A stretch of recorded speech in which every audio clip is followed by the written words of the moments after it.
The story begins with the memory of a certain day when the gates appeared and monsters started to run rampant throughout the world.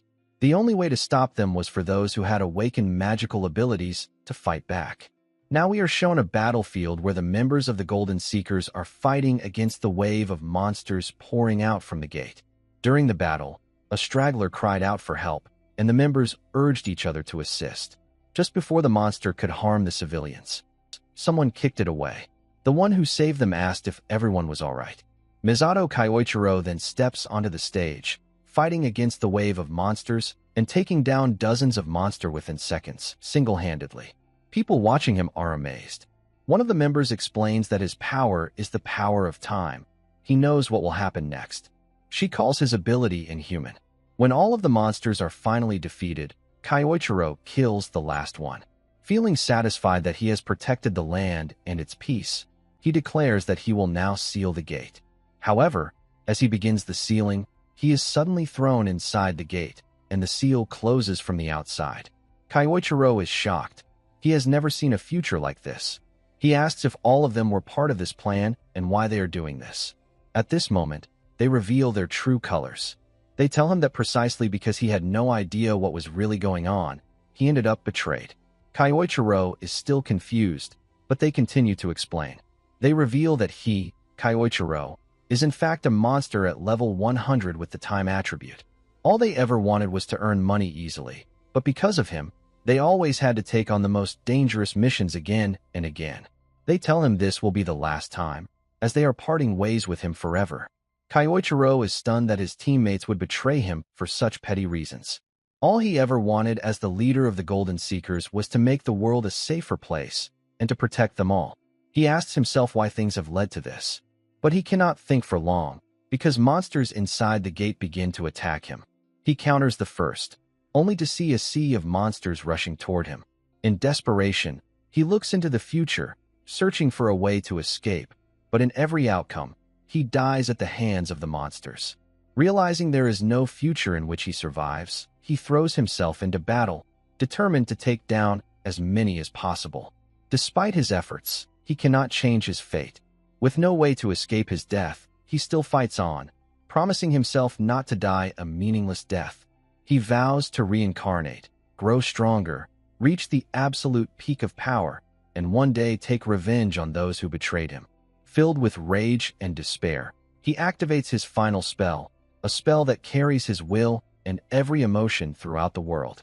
In the end, he wakes up in a new body. He rises from a bed and looks into a mirror, confirming that the first phase of his plan was a success.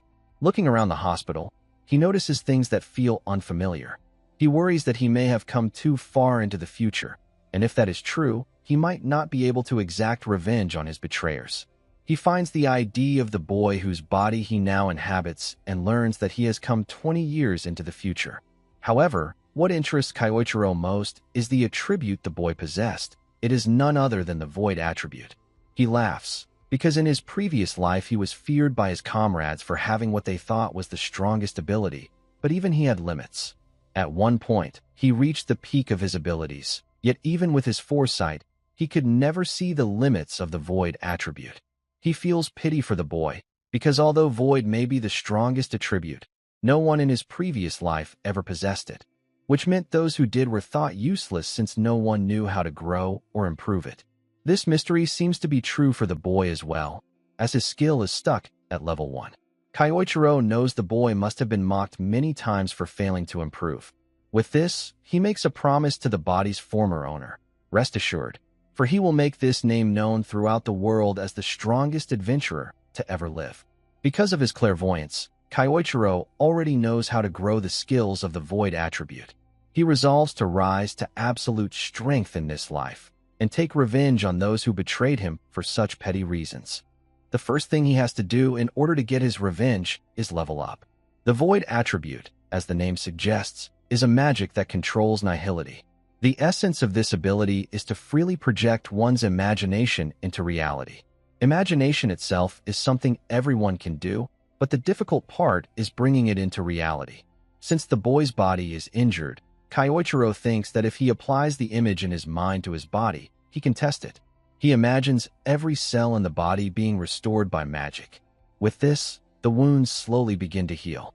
Because the spell is still at a basic level, the effects are slow, and his body has not fully healed internally. However, if he uses it multiple times, he will gradually level up. The ability to convert imagination into reality will also grow stronger, and the scope of his magic will expand. It will open doors to new possibilities, and one day he may reach the point where he can freely convert imagination into reality. As he is thinking this, the doctor arrives, surprised to see him awake. The doctor tells him not to move, since he had been hurt by a monster. This explains to Kyoichiro why the body was so badly injured in the first place. The doctor remarks that his waking up is like a miracle from the saintesses. Hearing the unfamiliar term, Kyoichiro asks what that means. The doctor is shocked that he seems to have forgotten basic knowledge. He explains that he is talking about the saintesses of the pentagram saints. But Kyoichiro replies that he does not know that term either. The doctor concludes that Kyoichiro must be confused after regaining consciousness. He tells him to rest and leaves the room. Left alone, Kyoichiro wonders about these new terms. Perhaps they are new adventurers who have become famous nowadays.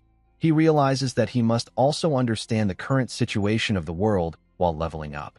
He turns on the television and sees a documentary about the SSS class disaster. Watching it, he is stunned. The culprit is reported to be none other than Misato Kyoichiro himself. He is shocked, asking why he would be named the culprit.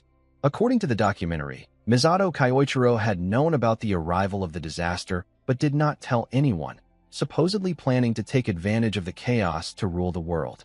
The documentary continues. His plans were stopped by the remaining members, who later became a symbol of hope for everyone, known as the Pentagram Saints. They defeated Misato Kyoichiro after a fierce battle, sealed off the gate, and claimed great fame for their feat. Even now, the members of the Pentagram Saints influence and lead large regions of the world. This revelation shakes Kyoichiro to his core. He laughs bitterly, realizing they not only betrayed him, but also dragged his dignity through the mud. First, they sacrificed him, and then they shamelessly claimed all the rewards, becoming celebrated heroes. Rage fills him.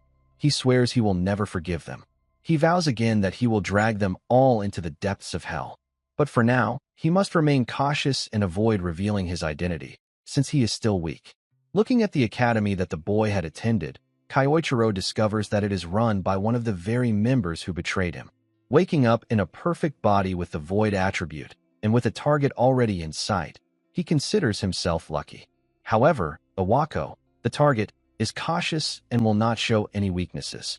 The difference in their levels is also immense. He cannot defeat him yet. So, he decides to focus on leveling up first before going after him. After some weeks, Kyoichiro in his new body has made a complete recovery. The doctor is astonished at how quickly he has healed and tries to praise the saintesses, but Kyoichiro interrupts, telling him that was not the case. It was his own power. He thanks the doctor for taking care of him. Finally leaving the hospital, with his basic preparations complete and his level increased significantly, Kyoichiro plans to enter a dungeon for a warm-up. The doctor told him that everyone related to Kyosuke had died in the accident. Kyoichiro feels bad for the boy, but this also means he now has complete freedom to do whatever he wants. He then goes near a gate. Hiding his face, he tries to enter but is stopped by the guard, who tells him that the minimum level required is 30 and that he needs to have a party. The guard explains that going alone in the dungeon is too dangerous. Kyoichiro replies that this may be the case for others, but he is a student of a top university, and as long as he fills out the consent form, he should be allowed in. He had already researched these things while he was hospitalized. Some bystanders tease him, saying the guard is only advising him for his own good and that he should know his place as a greenhorn. Before the guard can take further action, Kyoichiro signs the form and moves forward. He thanks the guard for worrying about him. As he enters, the guard requests 3 others nearby to follow him to make sure he does not die. One of them almost rejects the idea, but another pulls him along, saying this might be their chance. They can get rich inside, and whatever happens in a dungeon stays in the dungeon. With that, they rush in, mocking that the kid still needs 100 years of training. Inside the dungeon, which looks like a cave, the party of 3 arrive with the plan to loot everything while eliminating the newbie kid, as this is how they always survive. They keep running for 10 minutes, but find nothing in the path until they finally catch up to him. Meanwhile, Kyoichiro is already facing a horde of monsters. Using his Void attribute, he summons various types of magical spells of different natures, destroying every foe in his path. As the smoke clears, the three are shocked at how quickly he wiped out the monsters. But their greed soon takes over when they spot a rare drop that could sell for a handsome amount of money. Seeing that Kyoichiro has not noticed them, they plan to assassinate him and take the loot. They jump around the cave and launch magical spells at him. Kyoichiro, angered by their actions, mocks them and easily dodges their spells without breaking a sweat. He thinks to himself that no matter the time or era, there are always disgusting people who try to take what belongs to someone else. Two of the members are shocked at how effortlessly he avoided their attacks, but the third charges in with a fire attack, claiming Kyoichiro was just lucky. Before he can land the blow, Kyoichiro counters with an amplified fist directly to the gut, knocking him down. At their betrayal, Kyoichiro declares that he will show no mercy. He calls them the worst type of people, those who always betray and kill others for their own gain. For the sake of his ideals and his revenge, he vows to destroy them. Inside the dungeon, Yoichi Tsudai, who is the subordinate of Awako, arrives after hearing the news of a student from their institute entering the dungeon alone. However, the scene before him is completely different from what he expected. He questions why 3 novice-level adventurers are lying defeated on the ground, and how in the world this even happened in the first place. Now, back at the house, Kyoichiro reviews his gains. He was able to level up inside the D-rank dungeon and judge the level of power he currently has at hand. During this, he also secured a new spell that obscures information. With this, he can fake his level and stay hidden without blowing his cover. The next day will be his first day at the academy, so he lies down to rest. Just as he gets into bed, he reads some messages that reveal direct bullying aimed at the former owner of his body. The following day, Kyoichiro, posing as Kayasuke, goes to the academy. A girl calls out to him and asks if he is feeling better. She is his classmate, who had been looking after him, and she tells him how worried she was. Seeing that Kayasuke had people who genuinely cared for him makes Kyoichiro feel somewhat happy. But this moment is ruined when others mock Kayasuke for being non-attribute and returning after barely escaping death. They demand payment in return for protecting him, and they press him for money. Realizing their behavior, Kyoichiro understands that the text messages from the previous night were also from these guys. Before he can act, Asahi Karen steps forward, trying to stop them by saying he just returned from the hospital. However, her hands tremble in fear. Seeing this, Kyoichiro steps in and tells Asahi that he will handle it on his own. The bullies mock him for acting tough and threaten to remind him how useless he is. Instead of backing down, Kyoichiro mocks them in return, declaring that he will remind them of their place. Kyoichiro remembers his promise to make this boy's name famous worldwide, and with that, he prepares for battle. This enrages the bullies, and one of them readies a fire spell. Asahi is shocked, realizing they are using magic outside of a restricted area. The bully launches the attack at Kayasuke, but Kyoichiro counters with the very same magic, shocking the bullies.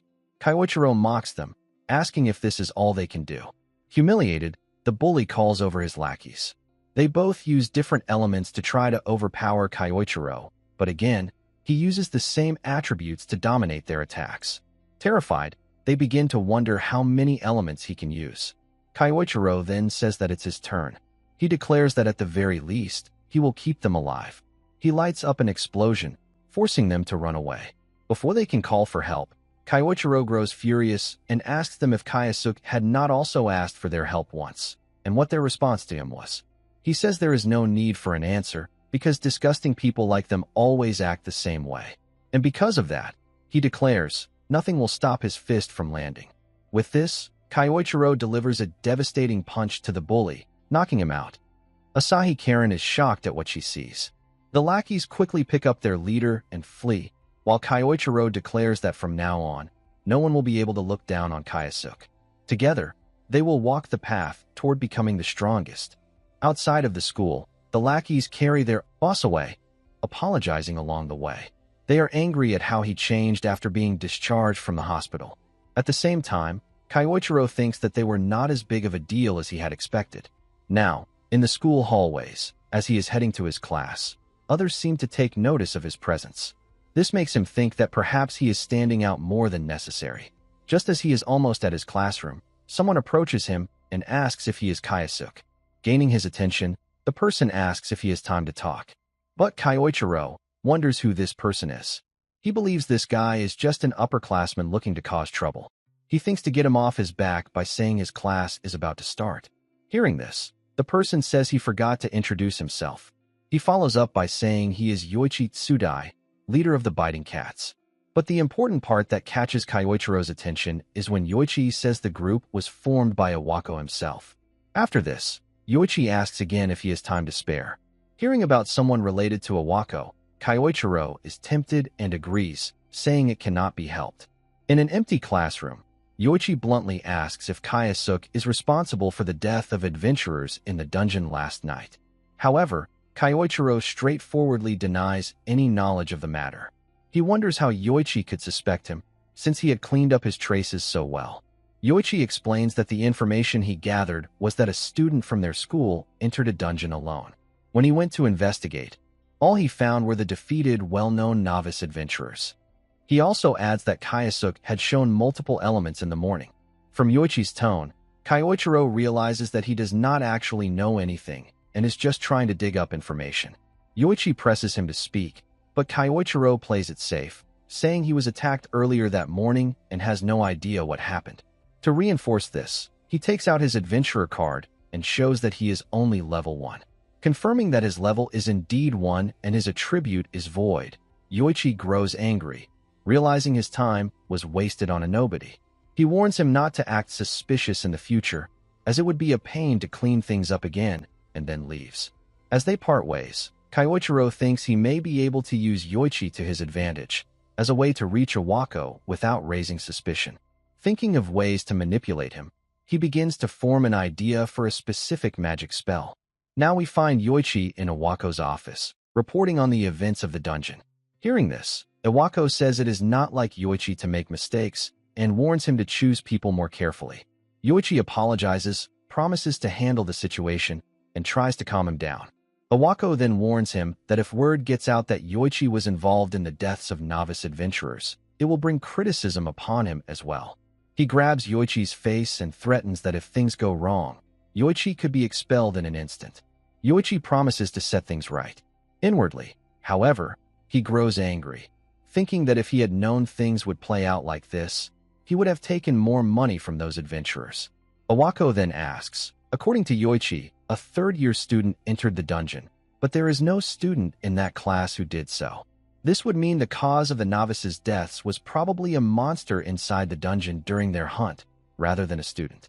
Iwako concludes that this is a more believable explanation than assuming a student killed them. He adds that it must be this way, unless something truly out of the ordinary happened. Thinking about this, Yoichi wonders if the void element could be that out-of-the-ordinary factor, so he reports that there might be a possibility of a unique attribute being involved. Considering it, Iwako admits that there is indeed a chance. Getting this clue excites Yoichi, and he quickly asks Iwako to leave everything to him, claiming that he will resolve the problem at hand swiftly. In a cave dungeon, many students seem to be practicing their magic while defeating monsters. Suddenly, one of the monsters breaks through, and the students become frightened. However, before anyone can be harmed, the monster is defeated by a golden light attack, which came from none other than Yoichi, who was in charge of today's exercise. He tells the students not to break formation. Finding his abilities formidable, many admire his power, noting that he was personally chosen by the principal. Some even wonder how they could join the same team as him. After dealing with the monsters, Yoichi leaves the rest to the students and walks away for his own business. He takes out an ornament, which is a device used to locate people. He tells it to find the location of Kyosuke. As soon as he says this, the chain begins to glow and points in the direction where Kyosuke is at that moment. Looking at the directions he received, Yoichi finds the result to be exactly as he expected. The chain shows Kyosuke is far away from the other students. Yoichi does not care what Kyosuke is doing alone, but he sees this as the perfect opportunity. He can eliminate the threat quietly and blame it all on monsters, because what happens in a dungeon stays in a dungeon. The reason he is after Kayasuk stems from a chain of events, starting with the death of the hunter-killer he had been using. Trouble has followed ever since Kayasuk was discharged from the hospital. The things the bullies told him are also troubling, as they claim the non-attribute kid attacked them using the same magic types they used. And, even more shocking, that he created flames unlike anything they had ever seen before. Yoichi could not make sense of their story and left.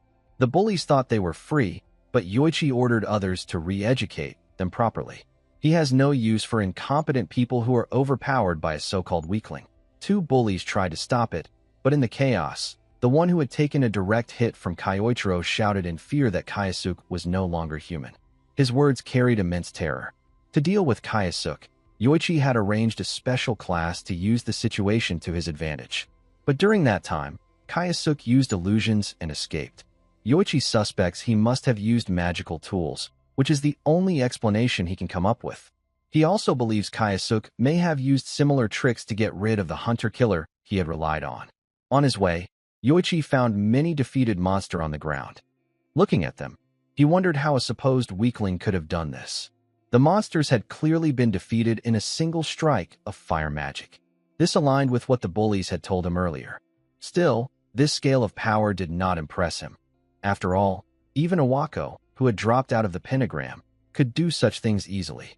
Yoichi is currently following Kayasuk because he has no other option. However, he plans to surpass Iwako sooner or later and take his place to finally rule over the world. Until then, he must never allow anyone to know his connection to the hunter-killer. And as for Kayasuk, he is an unknown variable that could disrupt his plans. To prevent this, Yoichi is determined to make sure Kayasuk reaches the afterlife sooner rather than later. Finally, after tracking him, Yoichi arrives at his destination. He believes his target must be on the other side.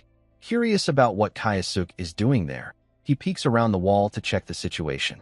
But to his shock, he finds Kayasuk sitting on top of a mountain of defeated monsters, calmly telling him that he has been waiting and that Yoichi is far too late. This catches Yoichi off guard, as he had hidden his presence the entire time. He wonders how Kayasuk was able to notice him.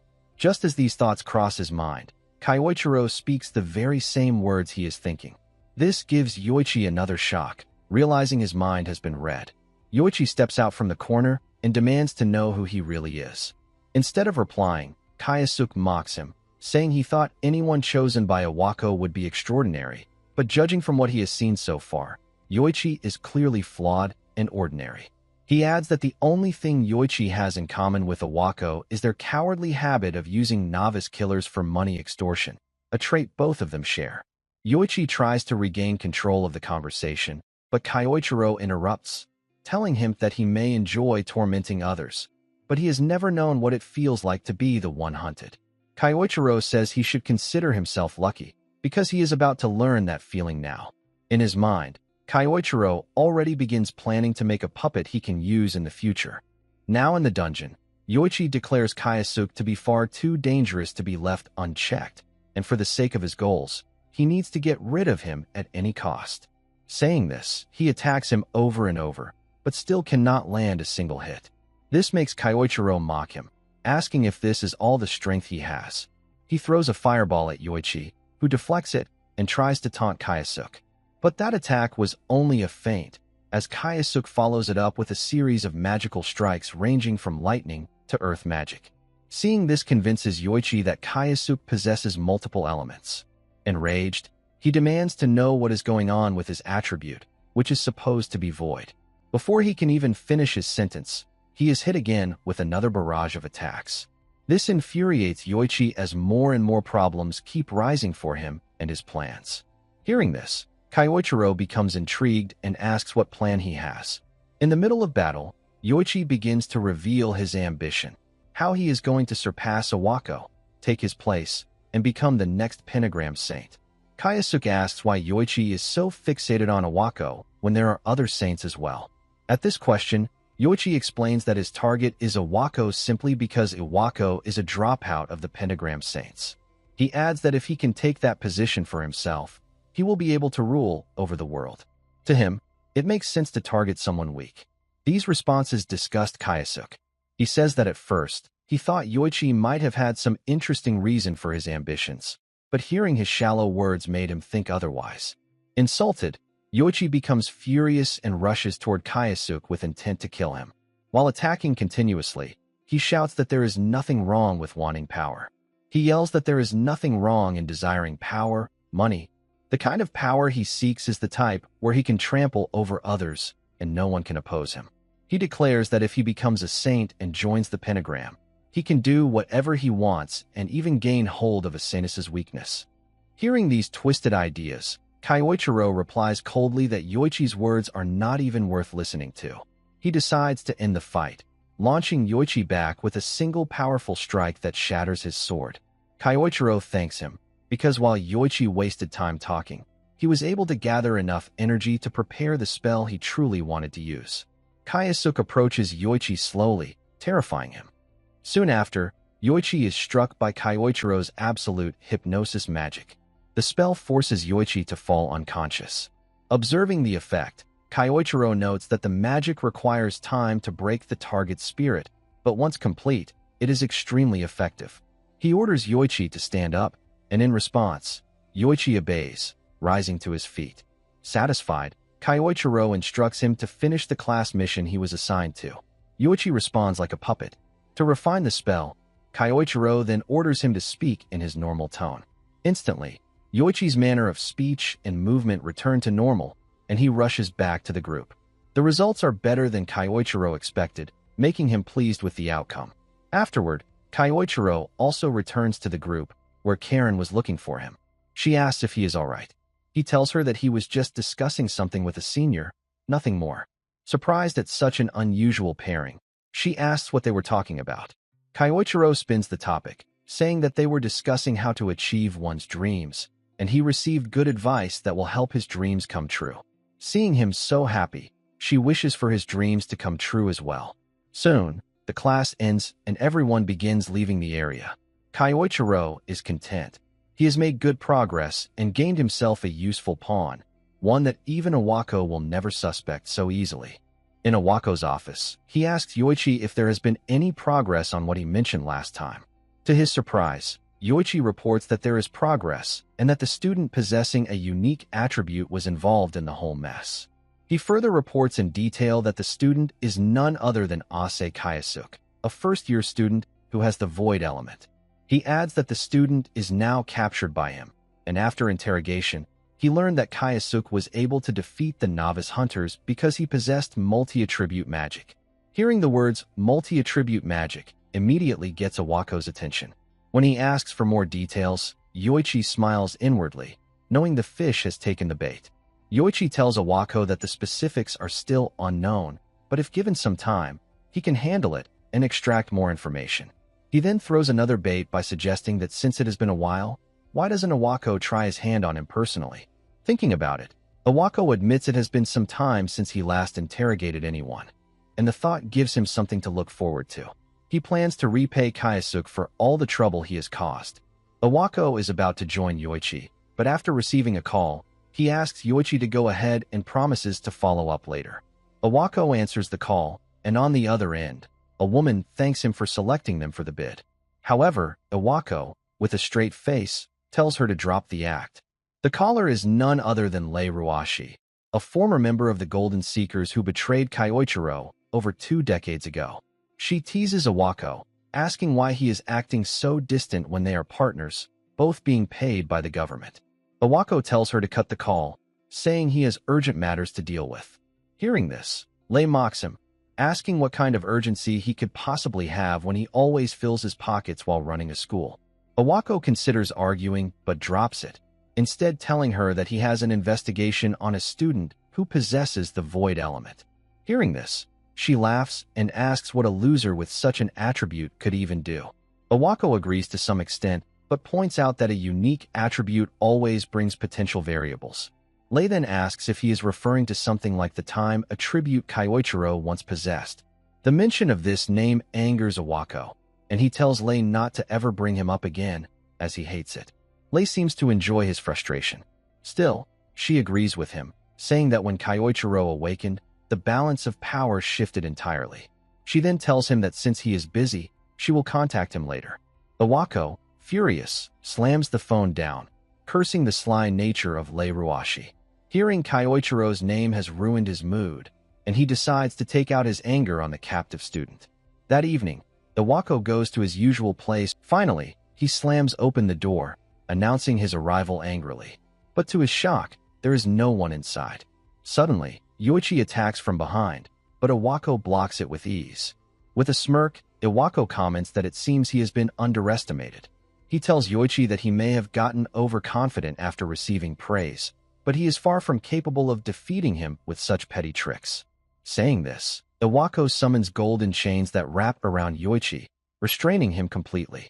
He kicks him and begins beating him, saying that Yoichi has made the wrong choice, and that his foolish desires will now be the reason for his death.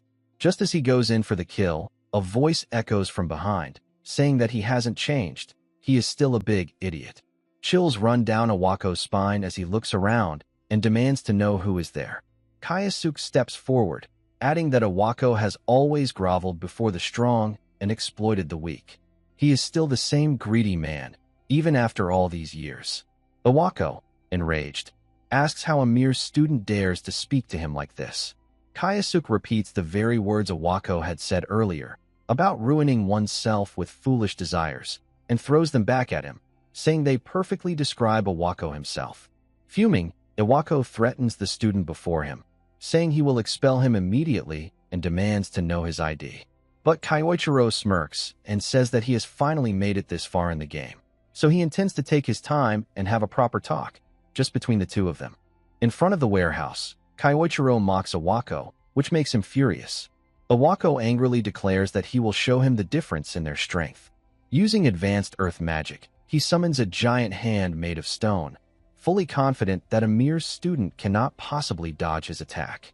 He launches it with the intent to kill. The attack crashes down and lands on its target successfully. Overconfident, Iwako laughs, claiming this is his perfect victory, saying this is what happens to people who dare to defy him. Looking ahead and seeing that the warehouse has also been destroyed, he wonders if he might have used more strength than he should have. Thinking about it, he tells himself he doesn't even know who that student was. Wiping sweat from his forehead as he walks toward the area, he suddenly stops. He cannot believe what is in front of his eyes. The student he attacked is standing there completely unscathed. Kyoichiro taunts him, saying he only wanted to have a little chat. Iwako panics, because never before has any student survived advanced magic without a scratch. He yells, demanding to know who he is and what his name is. At this, Kyoichiro starts laughing and replies, asking why he is even asking such a question. Surely, he should already know who he is.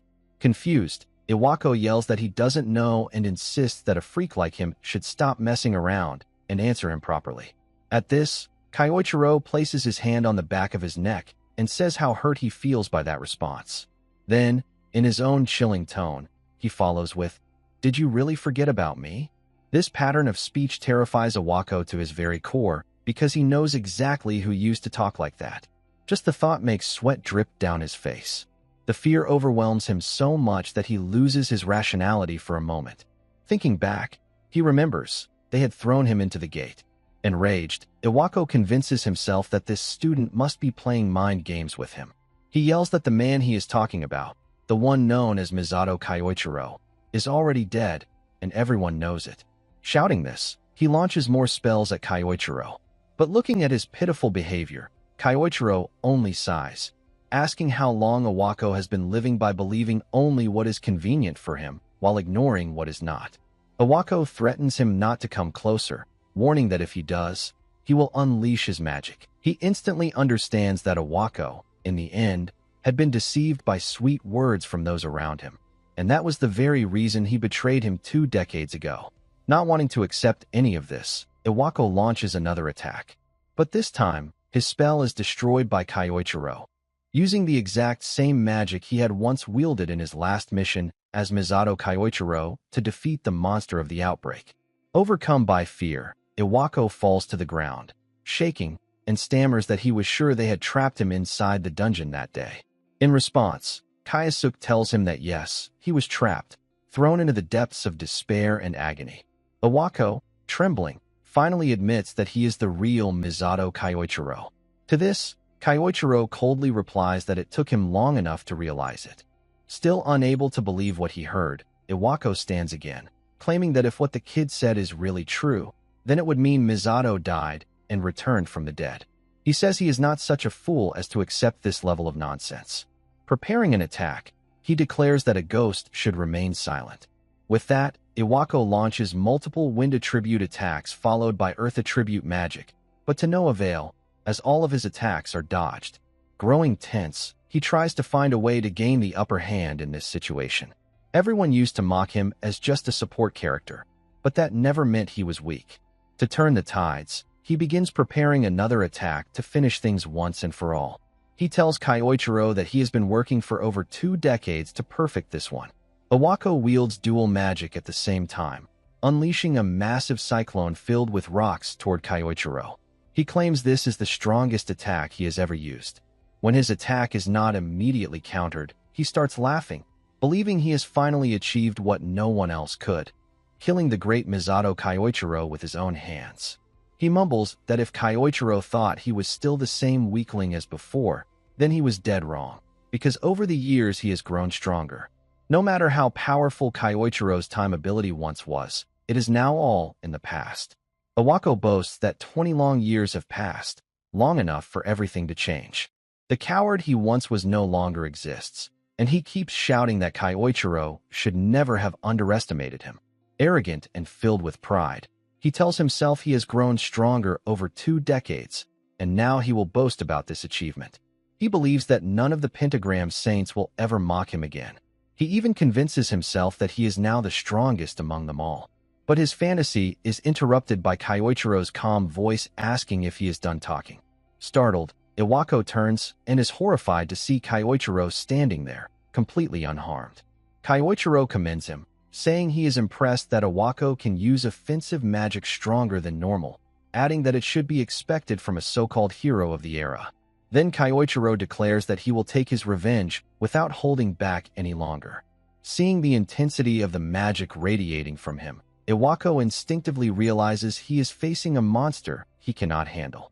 But having come this far in life, he refuses to turn back. Desperately, Iwako launches another earth element attack, which seems to land, but Kyoichiro actually stops it in its tracks with his own power. Kyoichiro tells him that if he truly thinks he can win with such weak attacks, then he is living in a dream. Terrified, Iwako tries to halt Kyoichiro's advance, but all his efforts are in vain. Every attack is countered by Kyoichiro, who uses the same elements but with superior technique, easily suppressing Iwako's spells. Unable to stop him, Iwako is blasted away. Now, Kyoichiro stands directly before him, one of the very targets of his revenge, his fist blazing with power and ready to strike. Iwako drops to his knees and begins begging for forgiveness, not only for what he has done now, but also for what he did 2 decades ago. Iwako laughs nervously to himself, believing that Kyoichiro is still a soft-hearted man who will forgive others.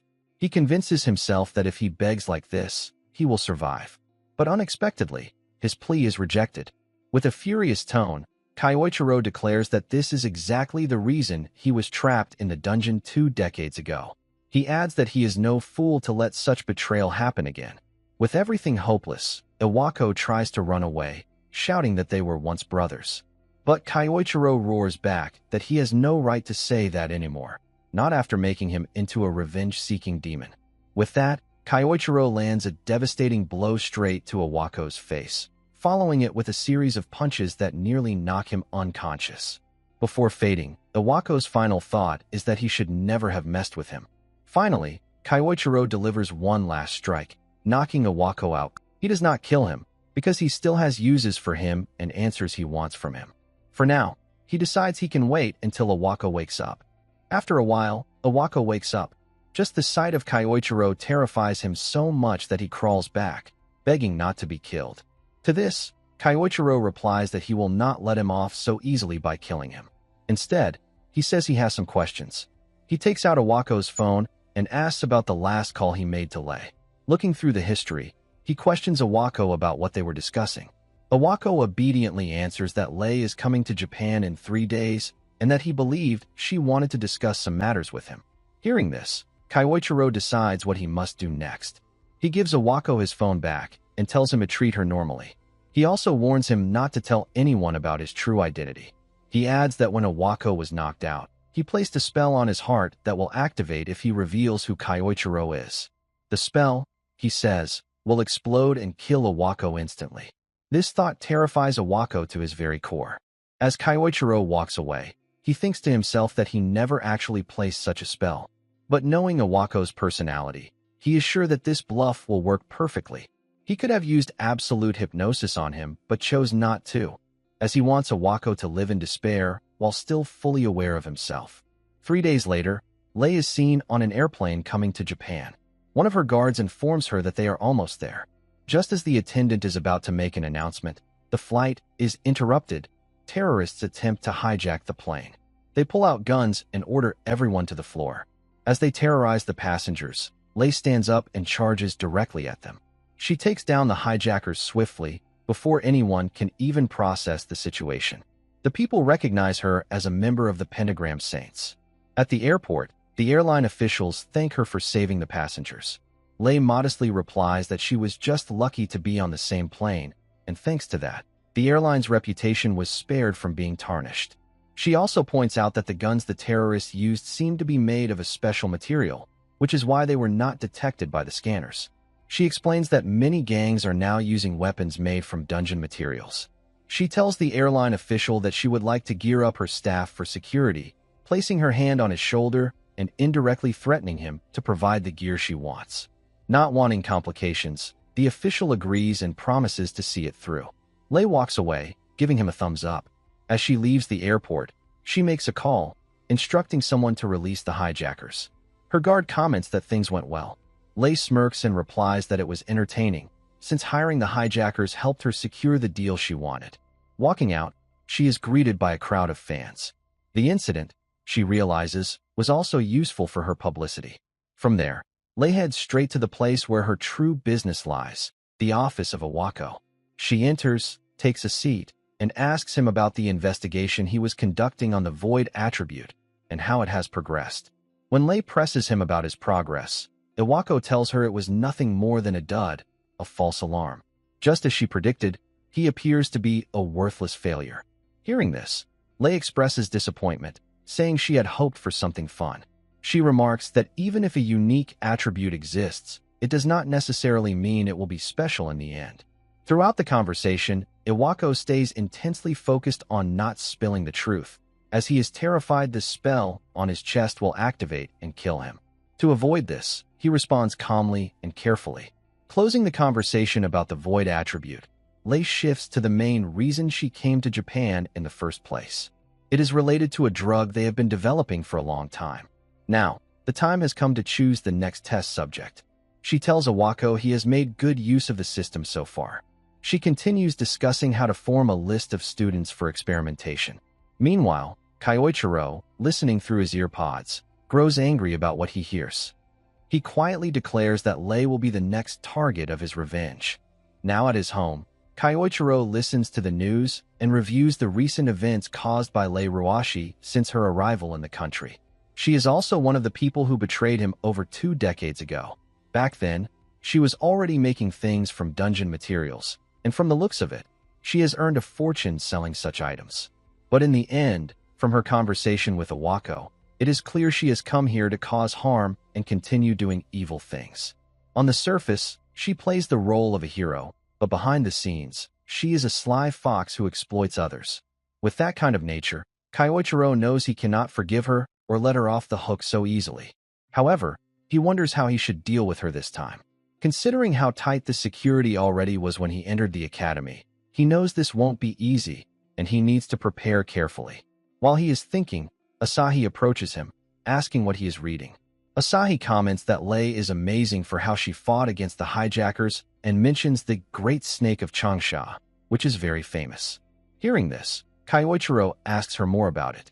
Asahi explains that this is the name of the clan Lei created and that its members are all powerful. Thinking back, Kyoichiro realizes that the men in black suits he saw earlier must have been members of this clan. Asahi adds that many students hope to join her clan or the military in the future.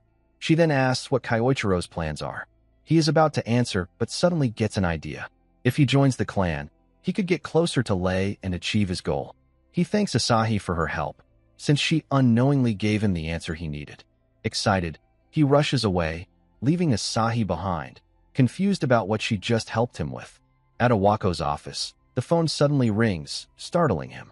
He picks it up and finds that Kyoichiro is on the other end. Kyoichiro calmly tells Awako that there is something he needs him to do. Nervously, Awako asks what it is. Kyoichiro then explains the plan and instructs him on what to say if Lei calls. Meanwhile, in a testing lab filled with scientists, a student is tied up. The boy is in agony while the scientists discuss their work. Suddenly, the doors open, and Lei enters. She asks the student how he is feeling. Begging for mercy, the student pleads with her to stop injecting him with the drug, insisting that he will die at this rate. Before he can finish, Lei stomps on him, kicking him aside.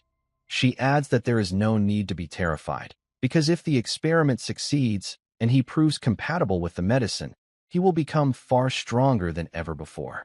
After this, she orders the scientists to continue. Despite the boy's cries and begging, they inject him with the drug again. This time, he suffers greatly and eventually dies. The scientists continue making reports based on their observations. Looking at the disappointing results, Lei concludes there is no point in these experiments unless they find subjects with a high level of magical proficiency. A guard tells her they will need more test subjects soon. Lei agrees and says they will handle it the same way as always, by opening a recruitment drive for the clan, which will only appear as a recruitment on the surface. With this, she calls Awako while riding the elevator.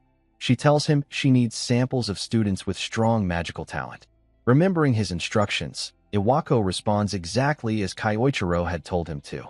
He suggests a plan to disguise the process as a selection at the academy to identify talented students. Hearing such a clever idea, Lei praises Iwako, saying that sometimes he can come up with good plans. Afterward, she decides on the date and time for the selection. Meanwhile, Iwako thinks to himself that he has done exactly what Kyoichiro instructed. The next day, the head guard enters the classroom to make an announcement. The Great Snake of Changsha clan will be holding a recruitment event at the academy to find potential recruits. The students immediately begin discussing how this is their chance to secure their futures. For Kyoichiro, however, it means something else. His path to Lei has finally opened. The selection campaign began on the scheduled day for joining the clan. The guard explained the procedure that all participants would go through. Meanwhile, Kyoichiro began forming a plan on how he would use these tests to get close to Lei. In his previous encounter with Awako, he had tried to remain in the shadows. However, this time the situation was different. He needed to get the attention of Yang Xinyu, Lei's right hand. This time, he was going to display his power. As Kyoichiro was thinking, Asahi approached him and asked if he was also taking the exam. She told him that although she knew she did not truly belong there, she had her own reasons for joining the test. Hearing this made Kyoichiro curious about what her reasons might be. The first test was to measure magical power. The device would light up and display how much power one possessed. When the test began, the results of the students were disappointing. Then came Kyoichiro's turn. He showed his card, and the examiner, expecting nothing from the void element, looked unimpressed. However, unlike his expectations, the light emitted was the brightest he had ever seen. The result was outstanding, and Kyoichiro was given an S grade for his display. The second test was for magical skill. Kyoichiro first created a lump of earth. The examiner doubted his ability, but his doubts were instantly blown away when Kyoichiro summoned all magical attributes at once and controlled them flawlessly. He wondered how those who once called the void element useless would feel now. Asahi came to him afterward and told him how amazing he was, and he wished her good luck for her test. When Asahi's test began, she demonstrated light magic by reviving dead plants. Most others did not take notice of it, but Kyoichiro was impressed that she possessed light magic. The examiners overlooked her talent, but he thought it best if she remained unnoticed for her own safety. However, Yang Xinyu, Lei's right hand, showed interest in her potential as a test subject. After all the preliminary tests, the final stage began, one-on-one duels. Yang Xinyu announced that they would be fighting members of the clan.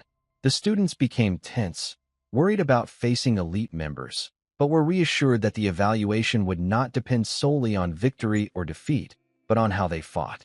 Confident that none of the students could possibly win, the clan members prepared themselves.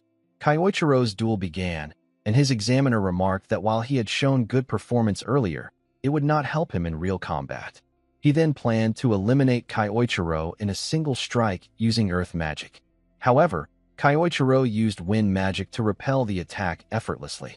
The examiner was shocked that such a powerful strike was countered so easily. Before he could recover, Kyoichiro vanished from his sight, only to reappear instantly behind him with a knife made of water magic. This decisive move ended the duel. Kyoichiro mocked the examiner slightly, saying he had learned a lot from him in this match. The duel ended in Kyosuke's victory.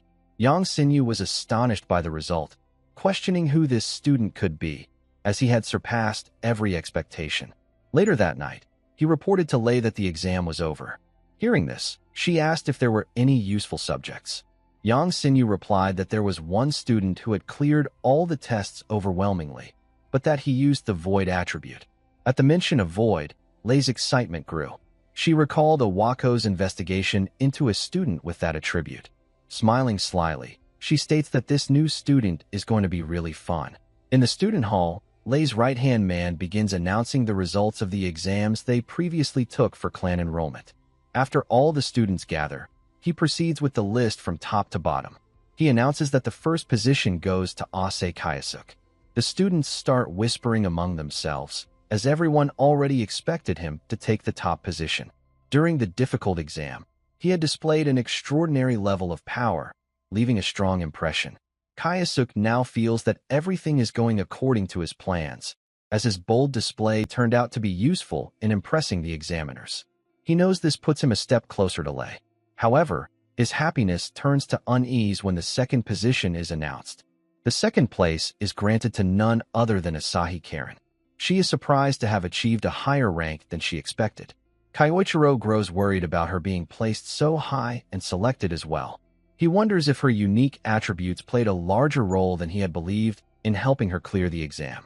Knowing Lei, he suspects she is planning something hidden, possibly using the students for a secret agenda. He believes there must be a reason behind Asahi being selected. As he ponders these thoughts, his worries are interrupted when Asahi smiles at him, clearly happy that she passed, and that they both achieved high positions. Seeing her joy relieves Kyoichiro of his doubts. He reminds himself there is no need to overthink. He will not allow anyone to harm her. His focus must remain on protecting her and securing his own goals. Sometime later, at the Japan branch of Lei's company, the announcement of the Great Snake Changshan clan recruitment exam has brought the successful students together. Lei's right-hand man welcomes them, stating that they will now be taken to a facility for basic checks before officially joining the clan. He also informs them that the clan leader, Lei herself, will join them soon. Kyoichiro tenses upon hearing this, determined to face her, though he knows he cannot leave Asahi unguarded just yet. The guide explains that Lei will meet them after they complete the facility check, then instructs them to follow him as he shows them around. While walking, Kyoichiro thinks about confronting Lei immediately, but restrains himself, as his first priority is keeping Asahi safe. Meanwhile, Asahi looks around with curiosity and tells Kyosuke that being in such a large building makes anyone nervous, though she is happy to be joining the clan soon. Out of curiosity, Kyoichiro asks her why she wants to join. She reveals that her mother is currently hospitalized, and the high medical expenses are difficult to manage. She believes joining the clan will help her ease the burden. Moved by this, Kyoichiro decides he must do everything possible to protect her. After a while, the guide shows them a staircase leading down. Kyoichiro finds it suspicious that the facility lies in the basement.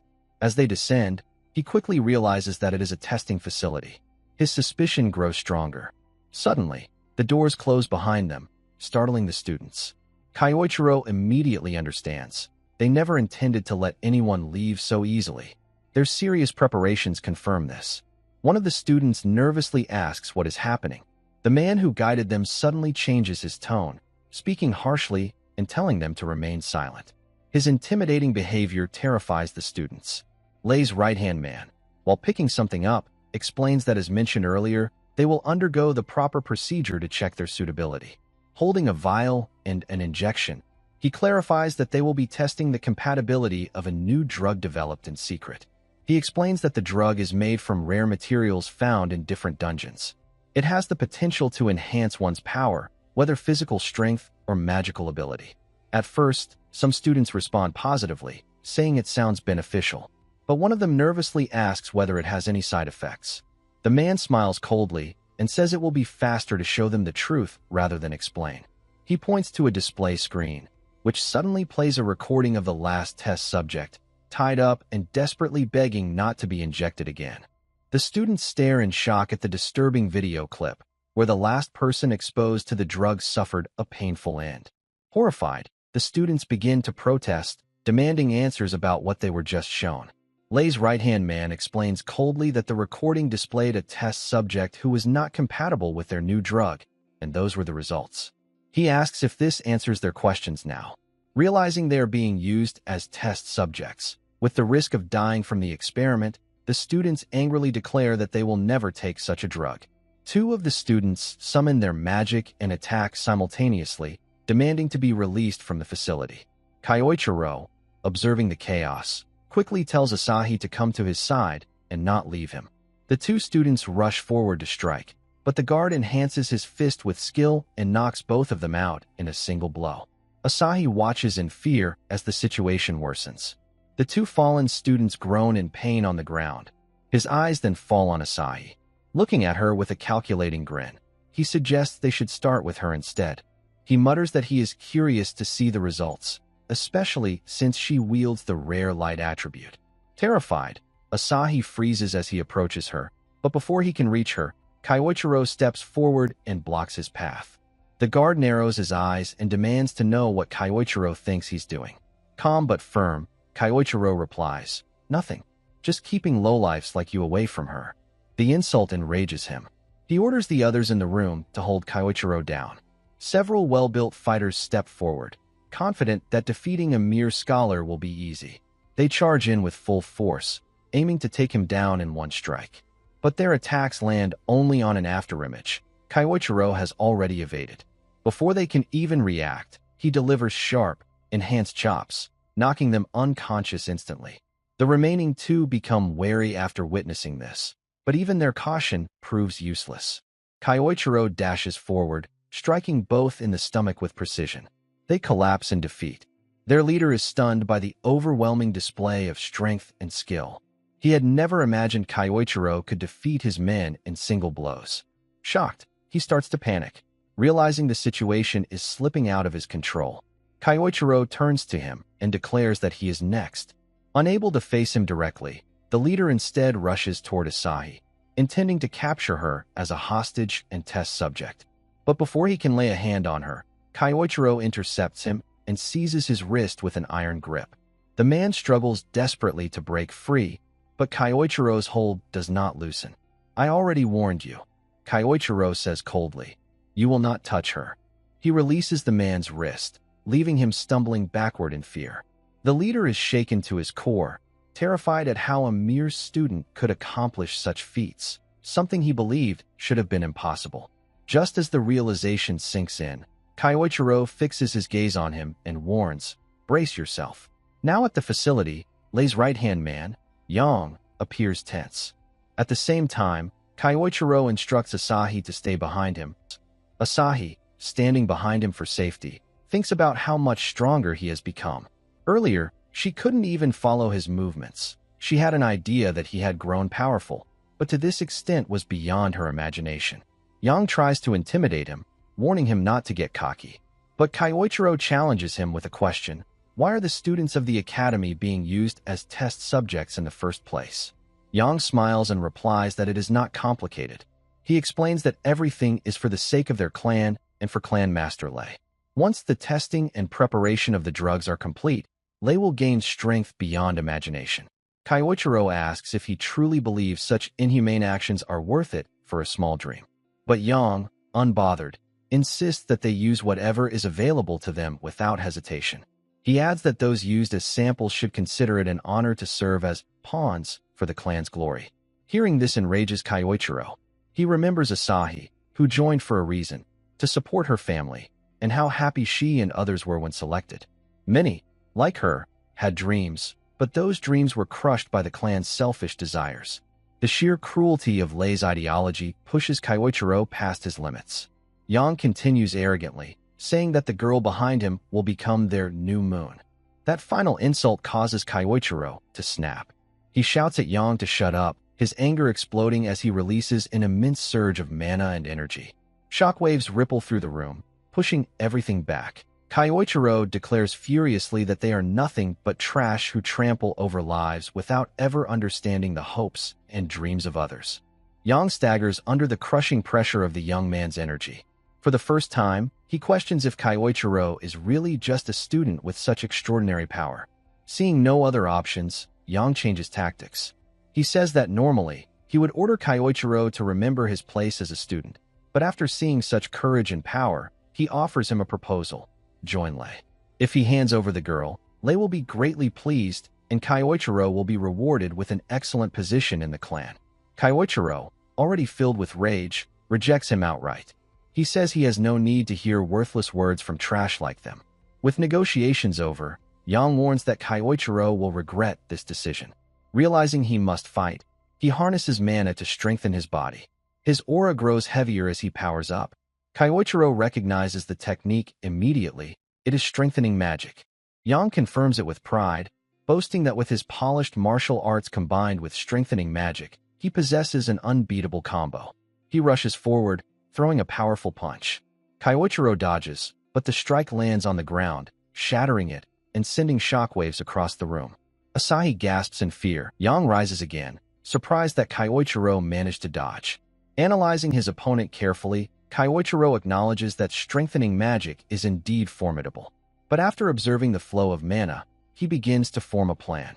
Yang, ready to attack again, closes in on Kaiichiro, shouting at him to stop running away. As Yang prepares to land another strike, Kaiichiro begins focusing his void magic, carefully concentrating while imagining the spell he needs to counter the strengthening magic. Yang rushes toward him, noticing that Kaiichiro seems to be preparing something. He wonders if the boy is truly planning a counterattack, or if he has simply given up, realizing he has no way to overcome Yang's overwhelming strength. Convinced of victory, Yang throws a punch, believing this will end the battle. But at the very last moment, Kaiichiro activates his void magic. The spell is complete. To Yang's shock, his devastating punch, strong enough to break through almost anything, is stopped by Kaiichiro's bare hand.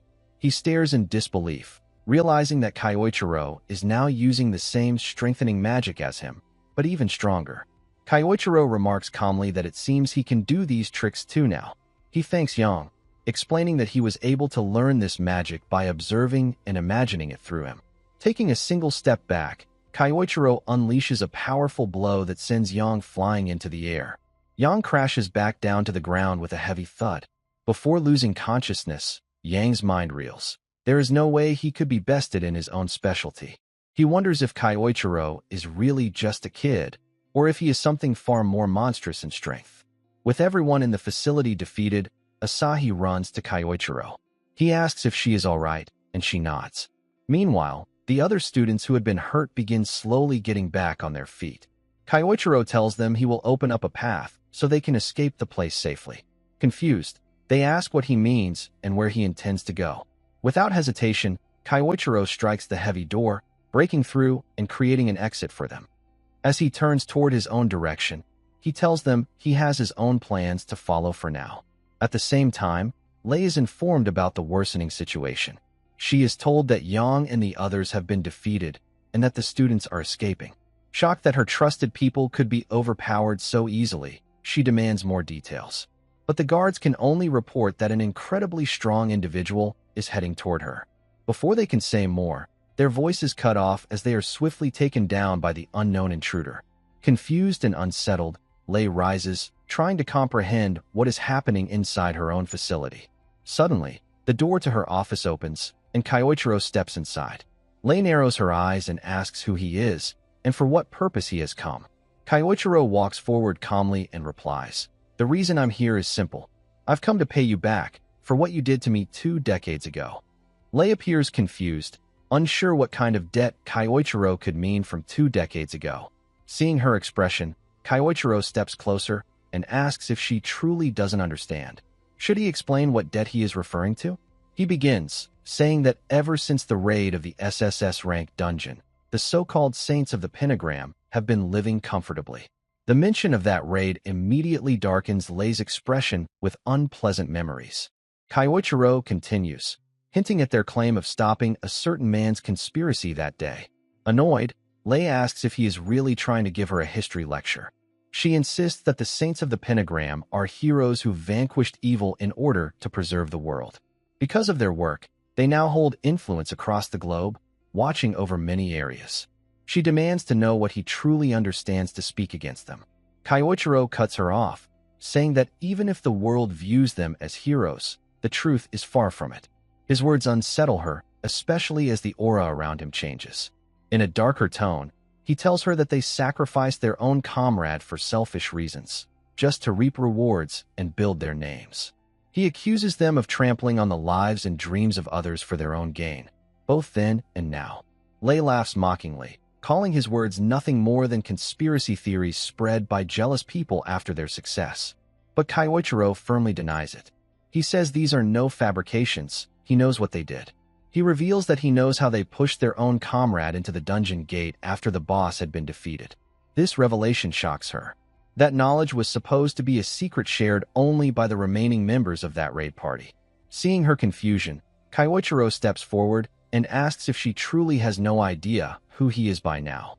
He declares, "I am Misato Kyoichiro, the same Kyoichiro you and the others pushed into the gate 20 years ago, after I defeated the boss." Lei is stunned, unable to believe what she is hearing. In her panic, Kyoichiro adds, "What you feared most has happened. You once called me a monster for reaching level 100 with the time attribute. I used that same power to return." Fear flickers across Lei's face, but Kyoichiro presses further. He warns her that he knows exactly what she and her company have been doing in secret.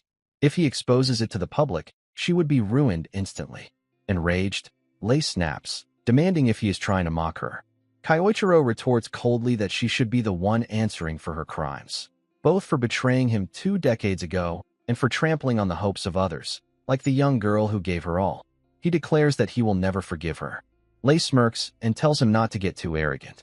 She claims that he is no longer in the same refined body he once had. Reaching for a weapon near her desk, she warns him that showing himself before her was a mistake. Grabbing a staff, she activates a skill and unleashes multiple strikes in a single attack, shattering the entire room.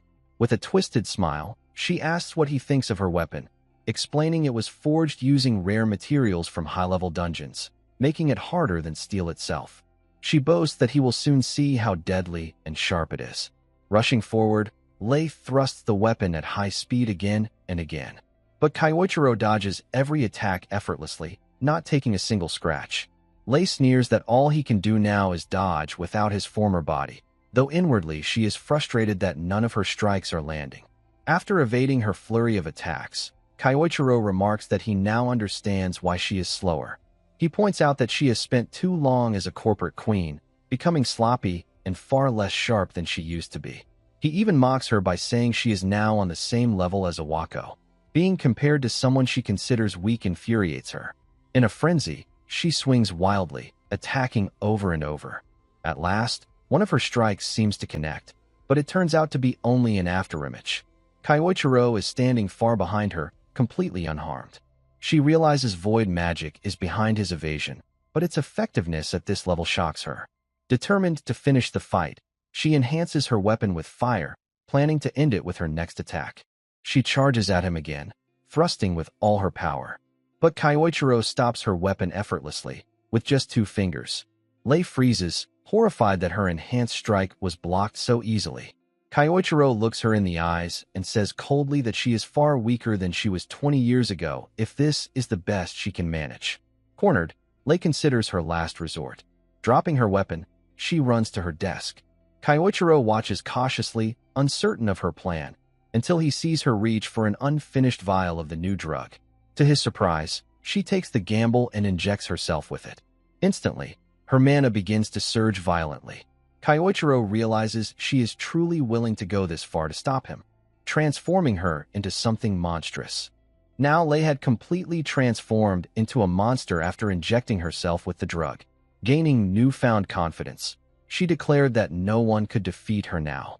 But Kyoichiro calmly asked if she was really serious about fighting him while relying on drugs. Did she truly think it would be that simple? Lei warned him not to underestimate her. She explained that she had spent enormous amounts of time and money perfecting this drug, gathering materials from the depths of dungeons and refining them for years into a single formula. She admitted it all began when she witnessed his immense power during the raid 20 years ago. From that moment, she had been chasing power, determined to reach the same domain. She even thanked him for showing her that path, boasting that now she had surpassed everyone. Kyoichiro dismissed her words as pathetic. He told her it was laughable that she believed she had surpassed others just because of a drug. Angered by his insult, Lei prepared herself, vowing to show him who was truly stronger after 2 decades. Kyoichiro sighed, saying he was already bored of her monologue and that it was time to end this. Lei charged forward, but missed, slamming into a wall and causing massive damage. She bragged about the destructive fruits of her research, claiming she would send him to the afterlife. Rushing in again, she managed to push him back. Thinking she had finally won, she looked down, only to realize her foot had been pierced by an ice spear. Kyoichiro revealed that he had set the trap during her attack. Lei was shocked to see him using Yang's technique and demanded to know how he had learned it. Kyoichiro explained it was thanks to her subordinate that he was able to master it earlier than planned. Stepping closer, he told her that while her drug was impressive, it produced nothing more than a momentary gust of power. Lei shouted in fury, accusing him of disrespecting her life's work. But Kyoichiro grew even angrier. He declared that she had trampled over countless people for her selfish desires and still had the audacity to call it progress. He told her she made him sick. Humiliated, Lei launched herself at him in blind rage. But Kyoichiro countered easily, grabbing her and driving his knee into her stomach.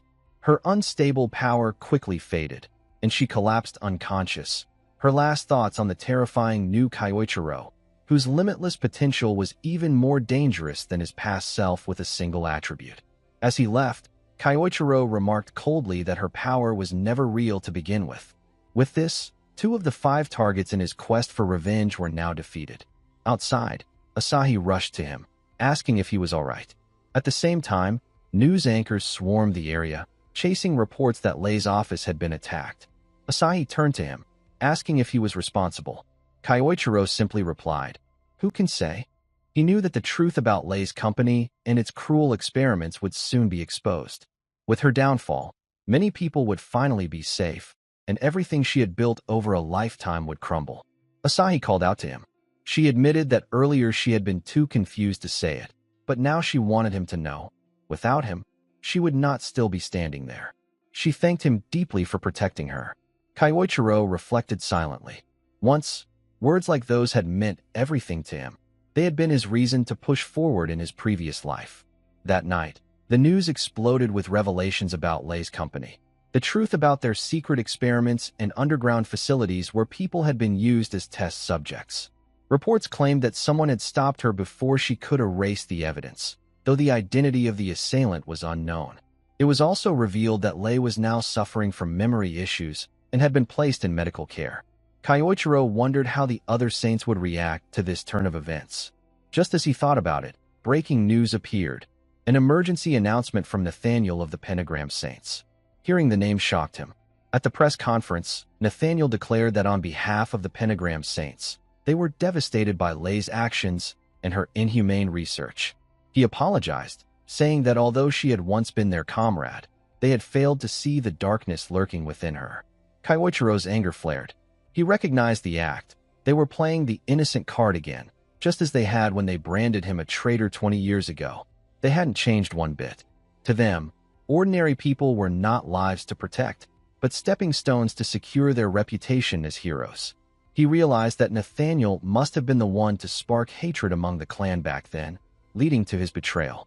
Even now, Nathaniel was calculating, his whereabouts always shrouded in mystery. Determined, Kyoichiro decided on his next move and made a call. Meanwhile, In a distant sanctuary, a messenger reported the conference to Saintess Claudia. Hearing the news, she clasped her hands and prayed for the future. Elsewhere, another member, Ingolf, was training in his room when he was told that a meeting was about to begin. Furious at Lei for creating such a mess, he prepared himself. Soon, the members of the Pentagram Saints gathered, Nathaniel appearing on the screen before them. Once all were assembled, he formally began the meeting of the Pentagram Saints Council. After a long discussion and debate, the council members agree with the statement that an assailant seeking revenge had attacked Lei and exposed the experiments she had been conducting. Ingolf is genuinely furious, enraged that she had been carrying out such secret actions behind their backs, tarnishing the honor and reputation of the Pentagram Saints. Concluding the matter, Nathaniel states that the experiments were Lei's doing alone, carried out on her own accord, and that the rest of them had no knowledge of her activities during that time. Iwako listens silently, but his thoughts turn dark. He reflects that Nathaniel always behaves this way, making seemingly rational judgments while easily shifting blame. It is clear to him that Nathaniel is abandoning Lei to protect the group. While others may truly have been unaware of her secret experiments, Iwako is certain Nathaniel knew about them and their results all along. The realization unsettles him. Even his comrades, who were all connected to the betrayal of Kyoichiro, prove themselves unreliable when one of their own is in trouble. Still, he sets aside these thoughts, reminding himself that he has a task to complete. Claudia, meanwhile, wonders aloud about the identity of the assailant strong enough to defeat one of their combat-oriented members. Taking his cue, Iwako speaks up. He says he has something to report. Earlier, he received a letter from the very person claiming responsibility for defeating Lei. Nathaniel orders him to read it aloud. Iwako opens the letter, which declares, "I have returned to the present world from within that gate. Now I will deal with all of you. Wait for me. Misato Kyoichiro." The name stuns the council. Claudia suggests it could be an imposter using his name to intimidate them. But Nathaniel immediately rejects the idea, explaining that no outsider could claim such knowledge about the gate unless they had truly been there. Considering the situation with Lei, he concludes that it must indeed be Kyoichiro who has finally returned. Claudia theorizes that perhaps time magic explains his survival. Ingolf interrupts, saying that if Kyoichiro truly is back, all they need to do is send him away again. Nathaniel agrees, saying Ingolf's view is correct. He decides they will not make any move for now since Kyoichiro poses no immediate threat. Instead, they will observe his actions and see what plans he intends to carry out. After the meeting, Ingolf gazes at the sky, haunted by old memories. He mutters that Kyoichiro is the one person he can never forgive, his tone revealing a personal grudge that remains unresolved to this day. Back at another location, Iwako contacts Kyoichiro and informs him of the council's discussion and their current plans. Kyoichiro, unsurprised, already knew Nathaniel would not move recklessly. Still, he understands that once the fear of his return grows too large, they will be forced to act. For now, he decides to target those whose whereabouts he already knows. He instructs Iwako to help with his next plan. Iwako asks what is needed. Kyoichiro replies that it is simple. He wants arrangements made for him to be transferred to the academy connected to Ingolf. Realizing the implication, Iwako knows Kyoichiro is now going after Ingolf. Kyoichiro confirms it, explaining that with the excuse of a short-term overseas exchange program, he can infiltrate the German academy. Iwako cautions him, saying Ingolf is not like Lei and may not have any obvious weaknesses to exploit. Kyoichiro listens but replies that regardless, he needs to face him at least once. He leaves the necessary documentation to Iwako to handle. Stepping outside to clear his mind, Kyoichiro reflects. Even if Ingolf has not committed recent wrongs, the fact remains that he betrayed him 20 years ago, alongside the others. Soon after, he boards a plane. Watching from a distance, Asahi smiles as the aircraft departs. After landing, Kyoichiro finally arrives in Germany under the student exchange plan. He has already studied Ingolf's connections and the academy in detail. His plan is clear. Use the academy as a way to get close to Ingolf. For now, he decides to head to the academy directly. On his way, he hears a commotion. Investigating, he finds a group of men bothering a girl. Taking a closer look, he realizes the girl is Japanese. To better understand the situation despite the language barrier, he uses void magic to develop a translation skill. With this, he learns that the drunken locals are trying to force themselves on her. The girl refuses, standing her ground, but the men persist and even reach for her shoulder. She prepares to fight back, but before the conflict escalates, Kyoichiro steps in. He orders them to waste their time elsewhere and leave her alone. The men turn toward him angrily, demanding to know who he thinks he is. Calmly, Kyoichiro tells them again to back off. Insulted, they rush at him, using magic and shouting for him not to underestimate them. As they close in, Kyoichiro counters with a gust of wind magic, repelling them and sending them flying back in an instant. The girl stares in astonishment, seeing how easily he defeated them in a single move. She wonders to herself just who this mysterious student really is. After being defeated in a single blow, the punks panic and run away, apologizing for messing with them in the first place. The girl steps closer and thanks Kyoichiro for saving her. He suggests they change locations since a crowd has started gathering around them. The girl follows him, thinking it has been a long time since she was rescued by someone like this. She recalls that the last time she was saved was by another person. While walking, she once again expresses her gratitude, saying that because of him the situation didn't escalate and no real harm was caused. Kyoichiro tells her not to make a big deal out of it. He was only doing what needed to be done. He quietly wonders if she is the conscientious type, while also feeling as though he has seen her somewhere before. Just as he is lost in thought, she points out his uniform and asks if he is a Japanese student. He confirms it, explaining that he is on a short-term exchange program and was actually on his way to the academy. At this, the girl offers to lead him there as thanks for earlier. He accepts, appreciating the sentiment, and allows her to guide him. As they walk, she tells him she is traveling around the world due to certain personal circumstances. Kyoichiro is surprised. She seems to be about the same age as his current body, yet she is traveling alone. He considers this unusual and even risky. He tells her that traveling alone must be dangerous, making her more likely to run into situations like the one earlier. She brushes it off, saying she is fine and that despite appearances, she can use magic as well. Kyoichiro then wonders aloud why she was caught off guard before. She avoids the question and instead asks if he is studying at the academy. Curious about a traveler's opinion, Kyoichiro asks if there is anything unusual about the place. She explains that the academy is very popular for its strict merit-based system. Students there believe strongly in the hierarchy established by rankings and achievements. There is also a point system that rewards success. Hearing this, Kyoichiro realizes how seriously the academy takes such matters, far more extreme than schools in Japan. From Awako's information, he already knows that Ingolf often teaches classes for the elite upper-class students. To get close to Ingolf, Kyoichiro understands he will need to make a big impact in this merit-based system. The thought excites him, as he enjoys challenges. After their journey, the girl points toward the academy. Kyoichiro thanks her for both the guidance and the information. Before parting, she remembers to introduce herself. Her name is Shirato Seoki. In return, Kyoichiro introduces himself as Ase Kayasuk.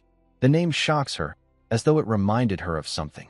When he notices her reaction and asks what's wrong, she simply replies that his name is familiar to someone she once knew. With that, they part ways, and she wishes him luck at the academy. After she leaves, Kyoichiro can't shake the feeling that something about her sticks in his mind. Still, he puts the thought aside and heads toward the academy. The academy itself appears neat and orderly. As he walks across a bridge, a student who had been waiting calls out, asking if he is the Japanese transfer student. The boy arrogantly tells Kyoichiro to come closer. Kyoichiro responds respectfully, asking who he is, and calls him a delinquent. Insulted, the boy demands to know who he is calling a delinquent. He steps forward, sneering that Japanese students don't come around often and questions if Kyoichiro could possibly be anything special. Trying to assert dominance, he warns Kyoichiro not to get the wrong idea about this academy. He says he will give him a basic rundown of the hierarchy here. Kyoichiro sighs, wondering why he is already running into troublemakers so soon after arriving. He recalls Seoki's warning about the merit-based system and realizes the boy is trying to test him. Throwing his bag aside, Kyoichiro says he is ready to take him on. The boy grins, saying it's good that Kyoichiro understands quickly. Preparing his magic, he declares the fight is starting now. He uses earth magic, launching countless stones at Kyoichiro like a spray of bullets. But Kyoichiro easily deflects every attack without difficulty, stopping them midair. The boy stares in shock, clearly not expecting his magic to be countered so effortlessly. Kyoichiro remarks that while the quantity of the attack was decent, the power behind it was weak. He then prepares his own counter. Channeling his magic, Kyoichiro unleashes a devastating strike of earth magic that shatters nearby walls. He tells the student, "At the very least, it should look like this." The stunned boy looks at him in horror, wondering why such a monster is here.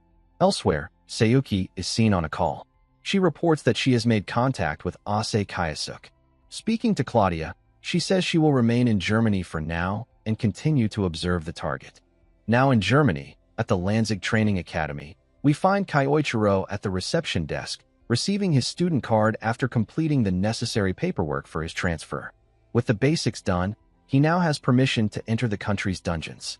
Examining the card, he uses void magic to translate the details and notices it is different from the ones he had in Japan. He sees the additional point value section that Shirato had told him about earlier. From this, he realizes the cards track a student's dungeon records and performance. Since he has no classes scheduled for the day, Kyoichiro decides to explore the dungeons in Germany to understand their nature. Leaving the academy, he heads toward a dungeon, but someone is trailing him. It turns out to be the same boy who had lost the duel to him earlier. Sometime later, in the city, Kyoichiro arrives at a dungeon portal. Staring at the gate, he thinks to himself that the only way to get closer to Ingolf is to rank up his classes as quickly as possible. To test himself, he chooses an upper-tier dungeon. He enters, finding not a cave, but a ruined structure serving as the dungeon's form. Intrigued, he wonders what kind of monsters Germany's dungeons will hold. Soon, skeletons wreathed in flames emerge to attack him. Kyoichiro instantly recognizes them as undead monsters, stronger than the creatures he faced in Japan. Still, he knows their weak points. After all, this is not his first battle against such foes. He has fought countless monsters before, learning and adapting to their natures.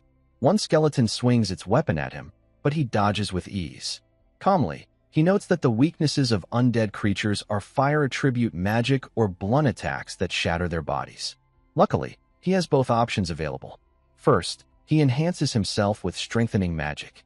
Then, with a single punch, he smashes the monster apart. The remaining undead freeze, almost as if confused about who the real monster is. Smirking, Kyoichiro taunts them to attack.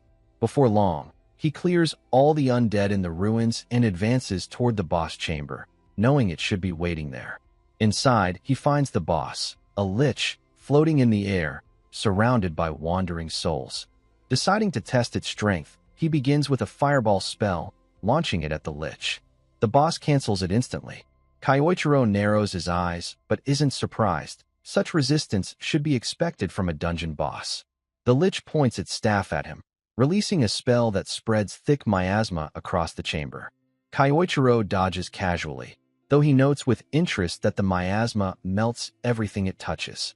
A dangerous ability, but also something he might use to his advantage. The lich follows up with more attacks. Kyoichiro condenses wind magic around his feet, boosting his speed and propulsion. Leaping across the chamber, he bounces off the floor and walls while evading the incoming spells. After several movements, he finally closes the distance, preparing to strike the boss directly. While preparing his spell, Kyoichiro taunts the lich boss, asking if it can survive a taste of its own medicine. With that, he casts the same corrosive magic back at it. The boss suffers under the spell, its body breaking down as it begins to fade away. Kyoichiro steps back and watches as the lich is defeated. He notes that the spell had a strong impact, but because it was a high-tier magical technique, he couldn't replicate it perfectly with his current ability. He realizes he must raise his void magic as far as possible, but sets the thought aside. There are more important matters to handle now. Looking to the shadows, he calls out and tells him to show himself. The person steps forward. It is the boy he had defeated earlier. The boy admits he hadn't expected to be caught and claims he was only observing Kyoichiro's performance. He asks if Kyoichiro minds. Kyoichiro narrows his eyes and asks if he wants another duel. wondering if he had been too lenient last time since the boy doesn't seem to have learned his lesson. But something about his behavior feels suspicious. Closing the distance, Kyoichiro warns him to clear things up so there are no misunderstandings in the future. The boy reaches into his pocket, and Kyoichiro tenses, suspecting a weapon, or worse, another enhancement like Lay's drug. But instead, the boy does something completely unexpected. He kneels down and begs Kyoichiro to take him as his disciple. Kyoichiro is stunned into silence. He can't believe what he's seeing. The boy holds out a small cup, leaving Kyoichiro even more confused. The boy explains that it's supposed to represent a Japanese Dajiza gesture of respect, which is why he brought it. Kyoichiro wonders if the boy is an idiot. The boy, however, insists earnestly that he was drawn in by Kyoichiro's overwhelming strength and now wants him to teach him magic. Kyoichiro asks if he's joking, but the boy continues to pledge his sincerity, admitting that after seeing the earlier fight, he feels like a fool for ever challenging him in the first place. Kyoichiro sighs, realizing the situation has suddenly become much more complicated. Just as they're speaking, he senses something strange. Placing a hand on the boy's shoulder, Kyoichiro readies himself. The boy thinks Kyoichiro is about to accept him as his disciple, but before he can finish his words, a sudden attack strikes from out of nowhere, carrying devastating force. From the darkness emerges a massive monster, far stronger than the lich Kyoichiro had just defeated. Realization dawns on him. The creature from before wasn't the true final boss. The real one has arrived now. Kyoichiro steps forward, ready to face the monster, while the boy beside him trembles in fear. Staring at the massive beast, the boy recalls something he once read in the academy manuals. He tells Kyoichiro that the creature is a skull dragon, a monster so powerful it once wiped out entire villages long ago. He adds that according to the records, Ingolf had barely managed to defeat one in the past. Confused and terrified, the boy wonders why such a creature would appear here now. Kyoichiro listens calmly to his explanation and prepares to fight. The boy panics, asking if he really intends to go up against the skull dragon alone. He tries to stop him, calling it reckless to face a monster that even the saints struggled against. But Kyoichiro tells him to sit back and relax. With a sharp look, he also adds that, for the record, it wasn't Ingolf who defeated that dragon back then. The boy looks shocked, unsure of what he means. Kyoichiro thinks to himself that when the group of pentagram saints was formed, they found it convenient to erase his name from history. They twisted the story so they could claim the glory, becoming heroes while he was cast aside. He smirks bitterly, thinking about how they've lived comfortably all this time, typical cowards. Now, with the skull dragon before him once again, Kyoichiro decides, if it has returned, he will simply kill it again. A sense of déjà vu washes over him. The beast roars and charges forward, slamming into the ground and sending shockwaves through the ruins. The boy cries out in panic, but Kyoichiro steps up to block the force of the attack. He realizes the monster is even stronger than it was 2 decades ago. Still, it doesn't matter. This time, he has far more options at his disposal.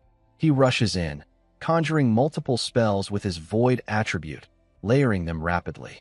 Closing the distance, he combines fire magic with strengthening magic and delivers a powerful strike to the skull dragon. The impact forces the monster back, giving Kyoichiro room to retreat and reassess. The boy erupts in excitement, praising Kyoichiro's strength, shouting that he's the best as his magic blew the dragon away. Kyoichiro, however, remains calm, wondering why the boy has suddenly become so energetic when moments ago he was begging him not to fight. He tells him not to celebrate too soon. The monster is not dead. Sure enough, the skull dragon rises again, letting out an earth-shaking howl. To the boy's horror, its broken body begins to regenerate. Kyoichiro explains that skull dragons, as undead monsters, have immense stamina. If they are struck with half-hearted attacks, they simply heal themselves and continue fighting. The boy asks how Kyoichiro knows so much about the creature. Kyoichiro frowns, realizing the dragon is even tougher than he expected. If his earlier attempt failed, then he'll need to proceed with his next plan of action. The boy stares blankly, wondering what else Kyoichiro could possibly try. He can't imagine how anyone could defeat such a monster alone. The dragon lets out another deafening roar and launches into another series of attacks, forcing both of them on the defensive. Kyoichiro parries and deflects the heavy blows while keeping the boy out of danger. But even as he holds the line, Kyoichiro is secretly preparing something. Channeling his void attribute, he sharpens and refines the mental image of his next spell. The clearer and more detailed his visualization, the more powerful the magic will become. The monster lunged forward, opening its massive jaws, and unleashed a devastating beam of energy. The student cried out in panic, running toward Kyoichiro, certain he had been struck head-on. But to his shock, Kyoichiro stood firm, gripping the skull dragon's mouth with his bare hands. Calmly, he activated the new magic he had just developed. In an instant, the monster's insides began to freeze. The chilling power spread rapidly, encasing the creature's body. Within seconds, the enormous beast was frozen solid, unable to move. Kyoichiro lowered his arm and declared coldly, "It's over." The student stared in awe at the incredible display, unable to believe Kyoichiro had defeated a Calamity-class monster single-handedly. Outside the dungeon, Mateo hurried after him, calling for him to wait. Kyoichiro raised an eyebrow, asking why his tone had suddenly changed. Mateo explained that it was out of respect. After witnessing such strength, he now saw Kyoichiro as his master. As Kyoichiro glanced down at his student card, Mateo noticed and asked if something had caught his eye. Kyoichiro replied that he was wondering how many points he had earned from that run. Finally, Kyoichiro addressed him by name and asked just how important points were for class rankings. Mateo thought for a moment before explaining. There's no exact system, but in general, you need about 10,000 points to rank up a class. That means around 30,000 points are required to qualify for the special class. Kyoichiro frowned slightly. Mateo continued, "The worst part is that dungeon points are fixed. Even though we defeated a skull dragon, it won't give you anything extra. This run earned you about 500 points. Kyoichiro did the math quickly. 600 dungeons, just to qualify? He sighed, realizing the long road ahead. Mateo, watching his reaction, asked, "Are you also aiming for the special class?" Then, with a grin, he added, "If so, there's a shortcut to stacking points faster." Kyoichiro immediately closed the distance between them, his expression sharp. "Spill it." Startled at how close Kyoichiro's face was, Mateo quickly explained. "There's an event in 1 month. It's a competition where students face assigned challenges. The winner earns 20,000 points directly." Kyoichiro's eyes lit up. 20,000 points in one strike. That was far beyond what he had expected. If he could secure first place at this festival, he could close the gap to special class far quicker than anticipated. Clenching his fist with determination, he made up his mind. "Then I'll take first place at this so-called Sublime Heaven Festival." After a month, the day for the Sublime Heaven Festival event at the Academy finally arrived. In the Academy, the festival was officially announced to begin as the students listened to the management.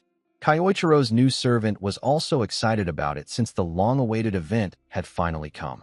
Kyoichiro had planned to gather as many points as he could during this festival so that he could secure the top spot and quickly enter the special class. Once he achieved that, he would be one step closer to confronting one of the people who had betrayed him 2 decades ago. The management announced the mission and the rules. The main objective for the students was to claim the gemstone placed at the top of the tower. They had to climb the maze-like tower to reach it, and that was the only rule of the challenge. The method they used, along with any tricks or strategies, was entirely up to them. Whether they climbed straight up or played dirty, the only requirement was to show the strength they had honed until now. After listening to the rules, Kyoichiro smiled since this was exactly what he had expected from the academy. Fortunately, it also suited his taste. At that moment, a red-haired boy asked if they were planning to take the first spot, warming up as he spoke. Kyoichiro looked at him and thought back to when he learned that the event would require teams of 2. At first, he was worried and unsure what to do, as he didn't know many people. However, fortune seemed to smile upon him since he already had the perfect partner at hand. When he ordered the boy to pair up with him, the boy was so delighted that he bowed deeply to Kyoichiro. While warming up, someone approached them. Kyoichiro looked over and was surprised to see Shirato attending the event. She told him that since it was such a fun occasion to watch, she thought of taking a detour to enjoy her time there. Seeing her, Kyoichiro's new disciple jumped up and asked his master if this cute person was his girlfriend. Before he could continue, Kyoichiro slammed his head and told him to shut up with the nonsense. During their chatter, the atmosphere around the students suddenly changed. When they looked around for the cause, everyone was shocked to see the presence of their saint, Ingolf, who had come personally to watch the event. As soon as Kyoichiro saw him, he gets really furious. Ingolf took his seat among the management and judges, who thanked him for making an appearance at the event. Ingolf told them to be at ease, saying he was only there out of curiosity. He added that he was interested to see if a true golden egg was hidden among the young magicians. Kyoichiro remained locked on Ingolf with an intense stare. After a while, the event was about to begin. The students took their positions and entered the tower. Team Kyoichiro stepped inside and observed the surroundings, which resembled a maze. As soon as the event started, chaos broke out immediately with explosions and the sudden appearance of magical beasts. Kyoichiro remarked that they had mentioned releasing beasts into the tower. His disciple asked what their plan would be, but before he could finish, Kyoichiro was already in motion. With flashy moves, he began soloing the monsters and clearing their path up the staircase. Kyoichiro told his stunned teammate to get moving already. The other students were shocked at the overwhelming display of power, while his disciple was thrilled and quickly followed him. Even outside the tower, the display screens showed Kyoichiro's powerful actions. Watching this, Ingolf wondered aloud why such a remarkable Japanese magician was present here. All the spectators were surprised to see a student one-shotting a monster. Shirato, who was also observing the situation, became tense. She had an idea that Kyoichiro was extraordinary, but this was still a surprise to her. Inside the tower, Team Kyoichiro continued clearing the beasts along the way, and even Kyoichiro's new lackey was pulling his weight. Kyoichiro asked him if he was able to manage the situation, and with confidence, the boy replied that he still had plenty of energy left in the tank. Hearing this, Kyoichiro told him they needed to move faster without slowing down. The red-haired kid, who had seemed confident before, was actually at his limit but continued following Kyoichiro so he wouldn't drag him down. While climbing upward on the staircase, Kyoichiro sensed something and stopped his teammate. Suddenly, an explosion destroyed the staircase ahead of them. On the other side stood another team, responsible for destroying the staircase so Kyoichiro's group couldn't catch up. The red-haired kid shouted at them for playing dirty. The other team teased him, asking if he had said something, mocking that they couldn't hear him from so far below. After that, they ran away, taunting them to sit back and watch as they lost. The boy grew angry, then asked his master about their course of action now that the path was destroyed. Kyoichiro, without any worry, told him the answer was obvious. They just needed to fly over. Shocked and worried about what he meant by fly, the boy asked how, but before he could even finish speaking, Kyoichiro grabbed him and used wind magic to propel them upward with immense speed. At the doorway of the final chamber, the team that had destroyed the bridge had already arrived. After running ahead, they believed they had secured victory, boasting that it was easier than expected. Their pride swelled, and they remarked that they would never lose to a foreign Japanese student. However, just as they celebrated their supposed win, Kyoichiro appeared, asking if they were certain of their victory. Seeing his arrival, despite the destroyed stairs, they demanded to know how he had managed to get there so quickly. Kyoichiro told them that the obstacle they created was nothing compared to what they thought, as it had barely slowed him down. His disciple, though panting heavily, boldly declared that they would not lose to random clowns. The opposing team mocked him, saying he looked half dead already. With no other option, the rival team prepared to fight Kyoichiro's group, readying their magic attacks. But before they could even launch their spells, Kyoichiro told them they were far too slow. With that, he knocked both of them out before they could even finish conjuring their magic. They collapsed, confused about what had just struck them. The red-haired boy was left impressed by Kyoichiro's speed. With all obstacles cleared, they opened the door to the final chamber. Inside was an empty hall, with the gemstone placed on a pedestal. They looked around and quickly realized that the gemstone was their target. The red-haired boy grew excited, thinking they were about to win since they were the first to arrive. However, Kyoichiro reminded him that the challenge wasn't over yet. Suddenly, countless armored soldiers appeared in the chamber out of nowhere. Even the management watching from outside became worried, as those armored knights had not been placed there by them. At this, Ingolf smiled, wondering how the students would tackle the trial that now stood before them. The magic soldiers kept appearing all around the room. Kyoichiro looked at them and knew immediately that these were not human soldiers. He realized, after seeing the sheer number of summons, that only one person was capable of controlling this many soldiers at once. It had to be Ingolf. The judges, noticing the magic, asked Ingolf if this was his doing. He casually replied that, more or less, it was true. Ingolf added that the event would have been far too boring if it ended in such an easy way. One of the judges commented that Ingolf was being cruel, but Ingolf remarked that if the students wished to become great mages, then they should be able to deal with unfair situations as a bare minimum. He went on to say that he doubted any of the students would be able to break through this many soldiers, so he had no great expectations. Still, he was curious to see how they would attempt to claim the gemstone. With a smile, he said he was eager to see what they could do. The red-haired kid grew worried and asked Kyoichiro what they should do. Kyoichiro told him clearly that, in order to reach the gemstone, their target, they had to defeat the summoned soldiers first. Hearing this, the boy nervously pointed out that the number of enemies was massive and that they looked strong as well. Kyoichiro, with a straight face, replied that even if all the odds were against him, he had to do whatever it took to reach his goals. Inspired by those words, the boy decided to help him, even if only a little. However, the very next second, he was attacked by one of the soldiers and barely manages to dodge the strikes. At the same time, other soldiers rushed toward Kyoichiro. He instantly used body enhancement magic, blocked the attack with his fingers, and followed up with a charged strike from his bare hands, taking the soldier down with a single strike. The spectators were amazed at the destruction of such a powerful creature with a single punch. Kyoichiro continued to slam down knight after knight across the room, clearing the area. His student watched in awe, growing even more impressed by his power. Even Ingolf raised his eyebrows, admitting to himself that Kyoichiro had some impressive offensive ability, but he doubted whether he could truly take on all of the soldiers summoned there. Ingolf slammed the table, insisting that his magic wasn't that easy to overcome. As if responding to Ingolf's will, the soldiers began multiplying, raising the difficulty of the challenge even further. The boy wondered what the academy was thinking by allowing such a high-level trial for students.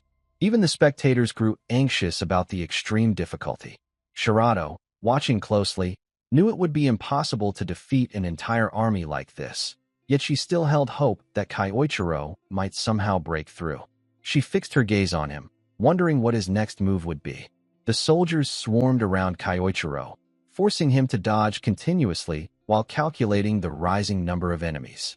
Though the situation looked overwhelming, Kyoichiro found it trivial compared to when he had fought calamity-level monsters inside an SSS rank gate. He parried their attacks and countered with sharp precision, striking down soldier after soldier. After a while, he realized that defeating them slowly would be pointless, since they might revive or multiply endlessly. The best choice was to destroy them all at once with a large-scale spell. However, he did not have the luxury of sitting idle to construct a new mental image for a spell. Instead, he decided he would have to use one he had already seen before. It would save time and be faster. He had an idea of such a spell, but he hated the person it belonged to. Given the situation, however, he resolved to bear with it. Activating void magic, Kyoichiro began forming a large-scale spell, starting with earth magic. Ingolf immediately recognized the spell in question, stood up from his seat, and knew what he was about to witness. Meanwhile, Kyoichiro combined the elements, fusing earth and wind magic, and unleashed a devastating attack. The entire chamber exploded with such force that the impact was felt even outside the tower. The spell Kyoichiro used was one that had taken Iwako 2 decades of hard work to create. Yet, Kyoichiro executed it flawlessly. With all the obstacles obliterated, he stepped forward and claimed the gemstone, declaring the game over. Seeing that he had actually done it, his disciple jumped with joy, celebrating alongside the spectators, who were all thrilled after witnessing such an incredible battle. Shirato, who had been watching intently, was stunned to see him use fusion magic. She wondered just how deep his power truly went. Ingolf, meanwhile, laughed and smiled, amazed that Kyoichiro had just cast a spell that had taken a saint 20 years to develop, and yet he used it as a mere student. Ingolf noted down the name Ase Kayasuk on his personal list, finding him utterly fascinating. As he left, Ingolf remarked that if Kyoichiro entered the special class, he would personally make sure he received training worthy of his caliber. After all the preparations and follow-up work from the events, the Academy held a ceremony to announce student promotions, including the one who would be advancing to the special class. When the announcement of Ase Kayasuk's success was made after he had earned enough points, they welcomed him and invited him onto the stage. Everyone whispered among themselves, astonished that he had only been at the Academy for a month and was already receiving such a major promotion. They even recalled the incredible battle he fought during the festival. Some commented that he seemed almost inhuman. Hearing all of this, his disciple grew smug with pride over his master's feats. After the announcements and the introduction of all the major students on stage, the Academy proceeded with the armband ceremony, for which they had invited a special guest. Kyoichiro, hearing this, wondered if the guest was who he thought it might be. The speaker then welcomed their guest, none other than the saint of the country, Ingolf. The speaker handed the stage over to him. Looking at Ingolf, Kyoichiro thought to himself, questioning whether he was really there just for the ceremony or if he had an ulterior motive. Ingolf gave a tribute to the students, then turned directly toward Kyoichiro. He told him that he had provided quite the entertainment at the festival. Ingolf then presented him with his prize, and as he passed by, he leaned in and quietly whispered for Kyoichiro to come to his estate that night. A few people noticed Ingolf speaking to Ase and wondered what he had said to him. Kyoichiro, meanwhile, pondered the true intention behind Ingolf's words. After the ceremony concluded, that same night Kyoichiro went to Ingolf's estate to discover what he wanted. He was received by a butler who told him they had been expecting him. On the way to meet Ingolf, Kyoichiro racked his brain about what Ingolf could be up to and why he had called him there. He wondered if his true identity had already been exposed. If that were the case, he regretted not having more time to prepare. He thought that if his luck had run out, then he had no choice but to face it. As he entered the room, he braced himself for the worst, preparing in case the situation escalated into a fight sooner than he had planned. Inside the room was a table with food already served, and Ingolf was seated, eating his meal. He welcomed Kyoichiro, inviting him to sit, and saying he would like to talk after sharing a meal. Kyoichiro sat down and joined him, still wondering which of the two possibilities this meeting would lead to. After the meal ended, Ingolf began the conversation by congratulating him once again on his victory at the festival and the feats he had demonstrated there, saying he found them truly impressive. Ingolf added that the battle at the top floor of the tower had particularly caught his eye. Then, slowly changing his tone, Ingolf said he had one thing he was curious about. He asked Kyoichiro directly what exactly he was hiding. The abrupt question caught Kyoichiro off guard, leaving him confused, as he couldn't immediately tell what Ingolf was referring to. He had many things hidden, his power, or the possibility that he was Misato Kyoichiro in a new body. Thinking carefully, he deduced that Ingolf had no knowledge of his true identity, because if he did, he would have been far more direct with his questioning. Since that wasn't the case, Ingolf must have been aiming at something else. Seeing Kyoichiro remain silent, Ingolf continued, pointing out that the magic Kyoichiro had used at the top of the tower was one created by Iwako after 2 decades of dedication. This made him question how Kyoichiro could possibly use such a spell. Kyoichiro relaxed on hearing this, which made him sure that Ingolf was interested only in his power. He told him that Iwako had given him special treatment back in Japan. This made sense to Ingolf. If Kyoichiro had received such training, then it followed that he could have learned that magic along the way. Kyoichiro added that Iwako was simply a good teacher and that he owed him everything. Ingolf smiled over his coffee, saying it sounded like something Iwako would do, and he appreciated how much Kyoichiro had mastered his skill. He then warned him not to misuse that power, telling him that if he did, he might end up like Misato Kyoichiro, the man who had almost torn the world apart. Kyoichiro fell silent at that. Ingolf moved to the window and said Kyoichiro must have heard about the SSS-rank dungeon breach that had gone wild 2 decades ago. He accused the man of having drowned in his own power while cooking up a twisted plan. Ingolf claimed that Kyoichiro had intended to unleash the monsters from the gate to wipe out even his own allies. Those words angered Kyoichiro. Ingolf added that Kyoichiro had wanted to be the last man standing and had begun that plan that day, but they had been lucky and stopped him before he could. Hearing the accusation infuriated Kyoichiro. He resented being cast as the villain and knew he could not let it pass so easily. Ingolf said he was telling Kyoichiro this because he did not want him to be swallowed by his power as well. Kyoichiro replied that it was all right. The power he sought was necessary to fight evil, and he would do whatever it took to become stronger than anyone else. Ingolf studied him, pleased by the flame in his eyes, and smiled. He told Kyoichiro that, like at the festival, he was an interesting person. For that spirit, he wanted to reward him. He leaned closer as Kyoichiro asked what the reward was. Ingolf told him that in the next training cycle he would step in as Kyoichiro's trainer and sparring partner. If Kyoichiro wanted it, of course. Kyoichiro agreed and said he would be glad to accept. After all of it, he left the estate thinking that what Ingolf had bestowed on him was the best reward he could ask for. He continued thinking that he would crush Ingolf with everything at his disposal and finally settle the grudge he had harbored for more than 2 decades. The scene shifts to the academy on Special Class Periodic Training Day, where 2 students walk toward their classroom discussing the excitement for today's session. They mention that this particular class is special because the academy's top students have the rare opportunity to train directly under Ingolf, one of the most renowned fighters in the world. One of the students admits feeling a little jealous, wishing he could participate as well. As they chat, one of them glances to the side and suddenly freezes. Sitting alone nearby is Ase Kyoichiro, his expression filled with intense frustration and barely controlled anger. Realizing the atmosphere is dangerous, both students quickly rush away, not wanting to get caught in whatever emotions Kyoichiro is wrestling with. Meanwhile, Kyoichiro himself sits in silence, thinking that today he will finally be able to settle the score with Ingolf. Kyoichiro recalls that Ingolf promised to have a mock battle with him during this training session. For Ingolf, it is probably nothing more than entertaining a curious student with a simple lesson. But for Kyoichiro, it is far more personal. He intends to confront Ingolf and make him regret the betrayal that occurred 20 years ago.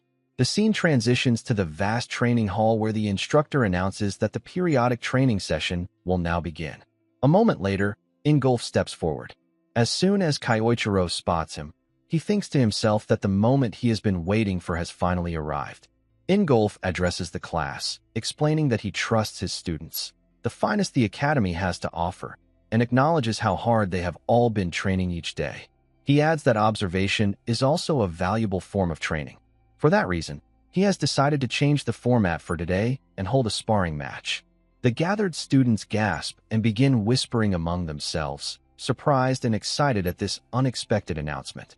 Ingolf calms them, saying there is no need to get restless, because he has already chosen his opponent. He calls out clearly, "Ase Kyoichiro, step forward." In the audience, a red-haired student spots Kyoichiro and becomes ecstatic, realizing that Kyoichiro will be facing Ingolf directly. He mutters that skipping his other class was absolutely worth it to witness this match. As he looks around, he notices Sayuki sitting quietly nearby and recognizes her from the Sublime Heaven Festival. Sayuki studies Kyoichiro intently, thinking to herself that he is about to challenge a pentagram saint, one celebrated throughout the world as a hero. She wonders how far Kyoichiro plans to push himself against such an overwhelming opponent. Ingolf looks at Kyoichiro and asks calmly if they should begin. Kyoichiro reminds himself that Ingolf is one of the strongest fighters among the pentagram saints and operates on an entirely different level from Iwako or Lei. Even so, Kyoichiro resolves that the one who will fall today will be Ingolf. Ingolf announces that he will make the first move. His aura flares as he launches a powerful strike toward Kyoichiro. The students gasp in shock at the sheer force behind the attack. Even Sayuki finds the situation troubling, noting that the shockwave from Ingolf's punch alone tears through the air. Yet, to her surprise, Kyoichiro withstands the blow. Kyoichiro wonders if Ingolf is using body enhancement magic and decides to counter with earth magic.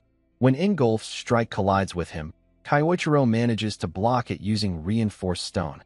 Ingolf appears slightly impressed that Kyoichiro was able to stop such a heavy blow. Smiling, Kyoichiro asks if Ingolf used body enhancement magic, since the strike felt incredibly heavy. Internally, he acknowledges that he barely managed to stop it, and the power behind the attack was incredible. Ingolf smiles back and corrects him. He wasn't using body enhancement magic yet. Kaiichiro is shocked. Then Ingolf gathers an even stronger aura and states that this is what it looks like when he activates body enhancement magic. He unleashes a devastating strike at Kaiichiro. Kaiichiro is stunned by the sheer difference in power. As he attempts to block, Ingolf continues attacking with rapid, heavy strikes, leaving him no choice but to move swiftly and dodge. In the audience, the red-haired student is horrified that his master, Kaiichiro, is being pushed back so hard. He wonders what kind of technique Ingolf is using. Ingolf notices Kaiichiro's evasive movement and remarks that Kaiichiro escaped using wind magic, showing strong survival instincts. But the battle is far from over. Ingolf delivers another crushing blow, and Kaiichiro narrowly avoids it. Realizing the impact would be catastrophic, he knows he can no longer afford to hold back. Ingolf notices Kaiichiro suddenly stop moving and realizes that Kaiichiro is preparing to counterattack. Sayoki immediately recognizes the stance. It's the same technique Kaiichiro used during the festival. Kaiichiro activates fusion magic and releases a powerful green aura that surges toward Ingolf. As the blast strikes, a massive explosion fills the arena. When the dust settles, Ingolf stands unharmed, having blocked the attack with a single punch. Kaiichiro realizes Ingolf used a shockwave technique that dulled the impact. At this moment, he understands that Ingolf has become even stronger over the past 20 years. Ingolf smiles, acknowledging the intensity of the battle, and admits that he should not have been holding back either. Golden aura erupts around him, flooding the arena with overwhelming energy. Stunned and confused, Kaiichiro wonders what kind of magic Ingolf is using now. With complete confidence, surrounded by radiant golden light, Ingolf looks at Kaiichiro and says with a calm but powerful voice, "Now then, let's keep this fight going." Seeing the spell before him, Kaiichiro immediately realizes that it is a technique even he does not recognize, meaning Ingolf must have discovered or developed it sometime within the last 20 years. Although this surprises him, Kaiichiro states that it is perfectly fine by him, and he decides to evaluate Ingolf's progress by testing the spell's true worth. He begins by unleashing his void magic, followed by a powerful strike using earth magic. Ingolf pauses for a moment, wondering what Kaiichiro intends to accomplish with this approach. Meanwhile, Kaiichiro thinks to himself that this particular strike covers such a wide area that there should be no way to dodge it. However, Ingolf manages to avoid the attack by leaping high into the air. Kaiichiro knows that once Ingolf loses his stance mid-air, it will create the perfect opening for Kaiichiro to strike with a fused spell.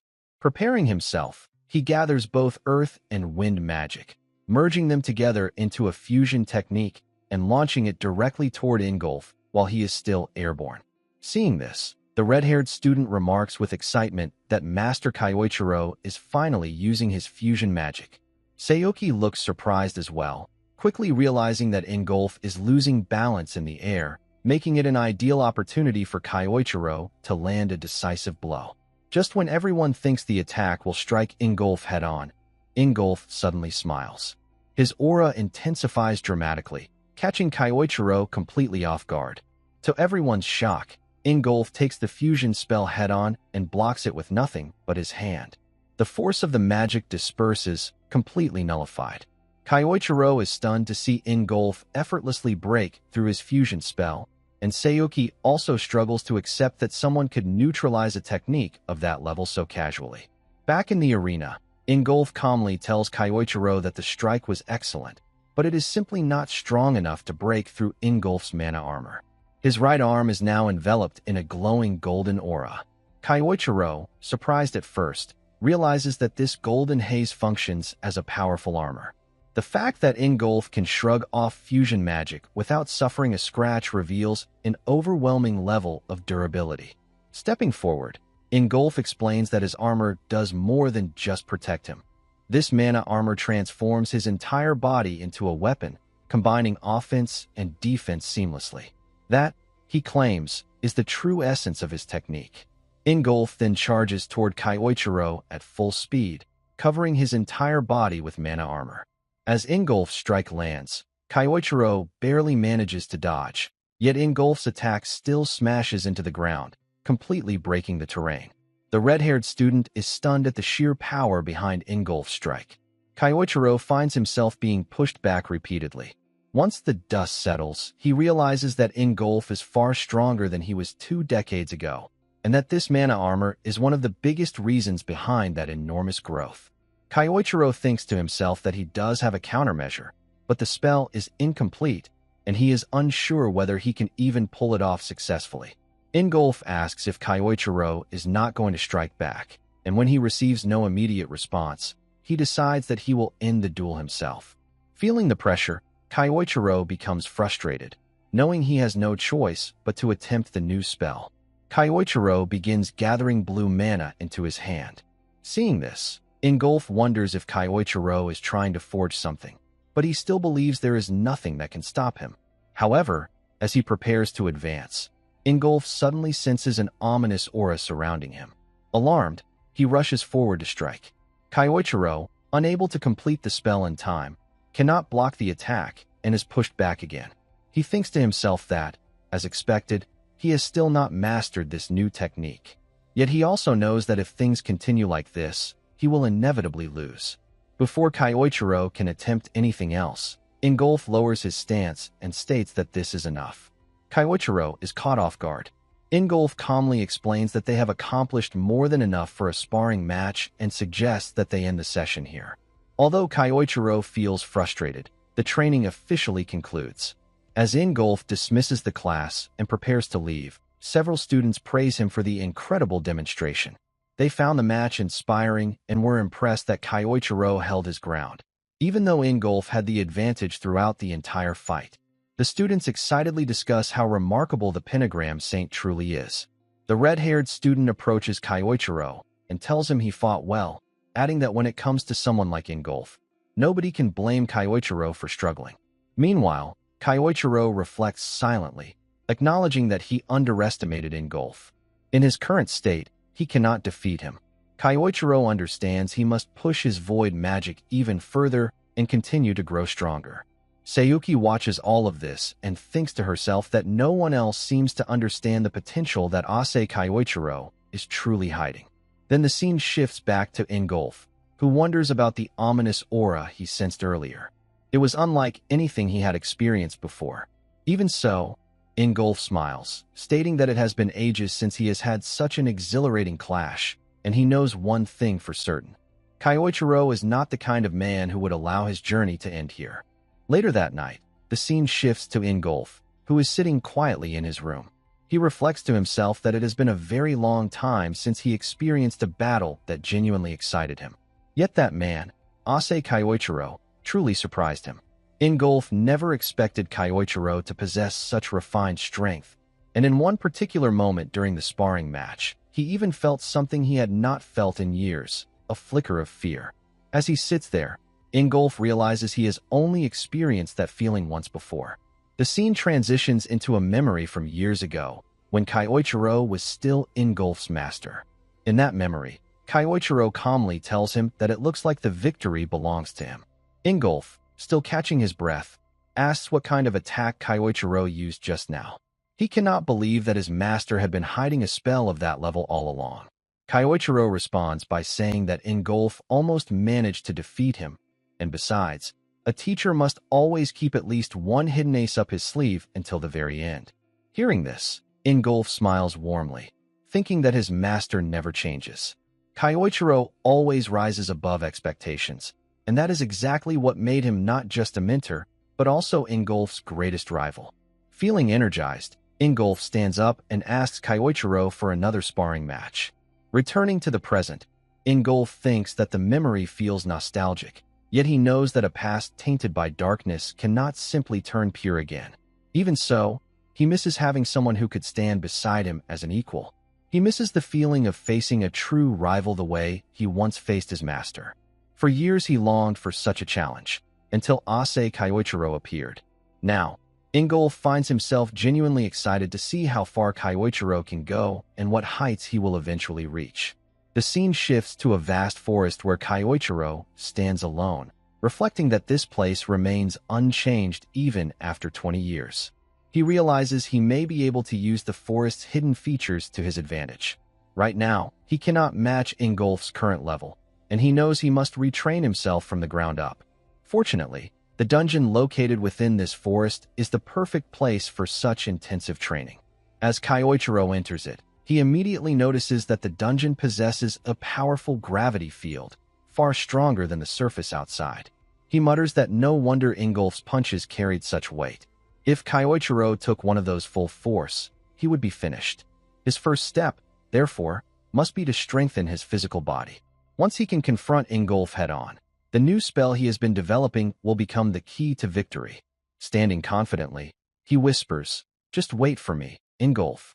3 days later, we shift back to the academy, where all the students have finished their classes for the day.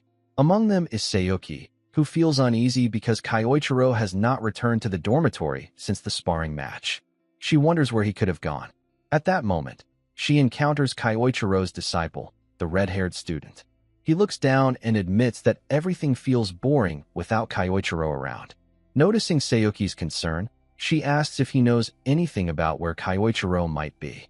The boy replies that he is not completely sure, but he heard something about Kyoichiro heading toward the eastern forest to train.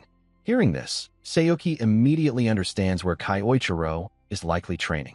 She thanks the red-haired student and quickly leaves for the forest.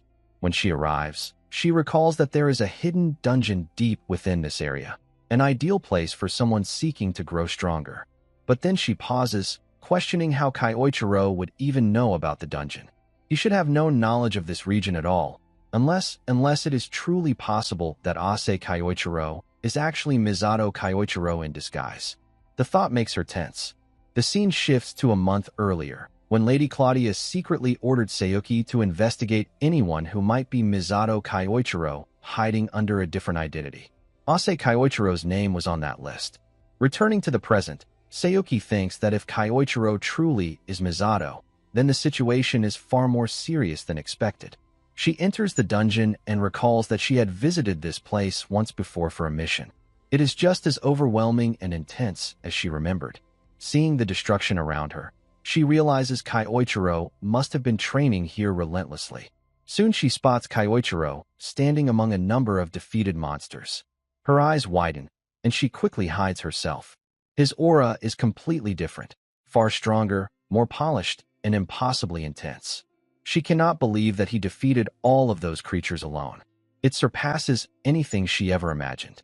After exiting the dungeon, Sayuki immediately calls Lady Claudia and reports everything she saw.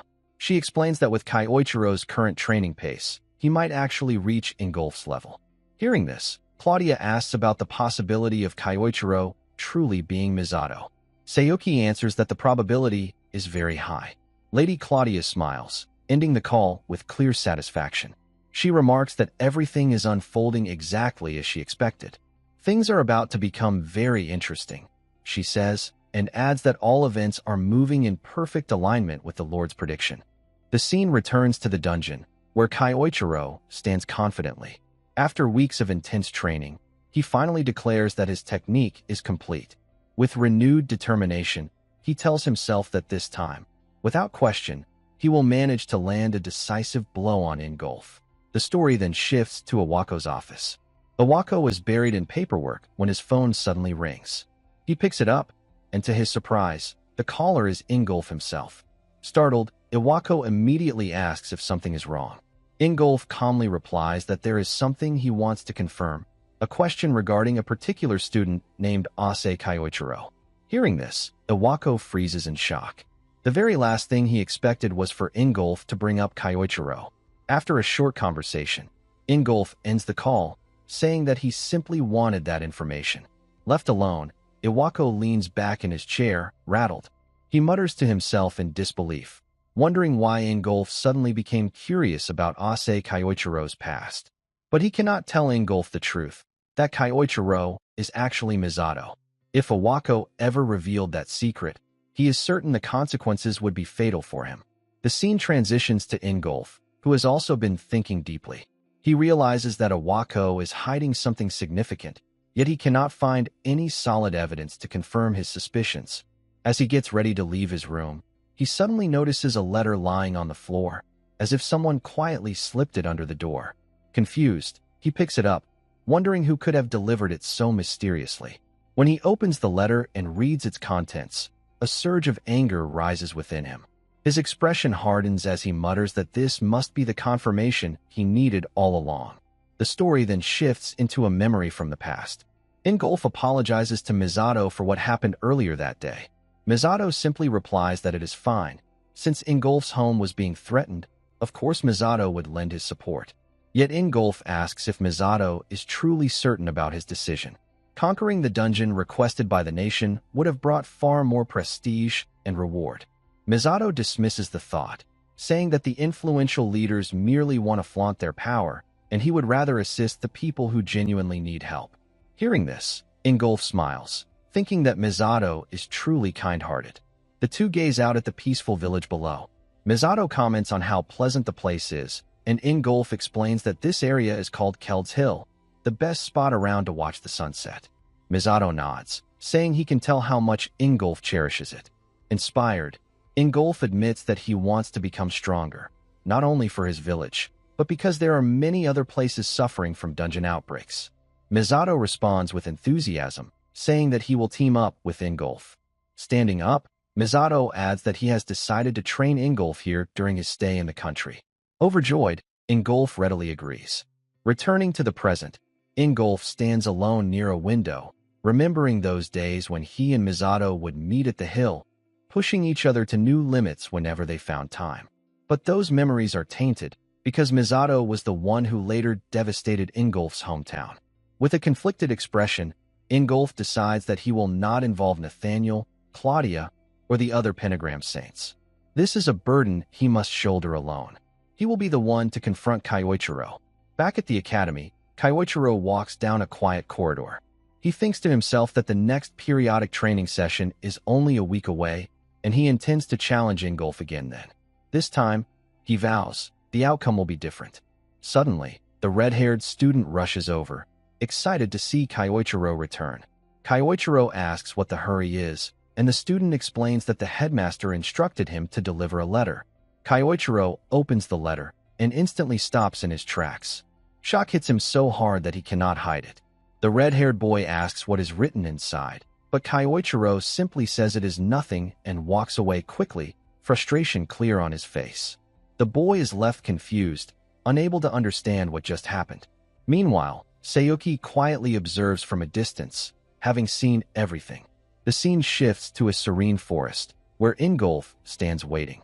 He looks toward the hill and remarks that Kyoichiro really did come. On Keld's Hill, Kyoichiro arrives as well and immediately asks if this location is tied to the reason Ingolf summoned him. Ingolf confirms it and states plainly that he knows Kyoichiro's true identity, Misato Kyoichiro. Kyoichiro narrows his eyes and asks why Ingolf called him here.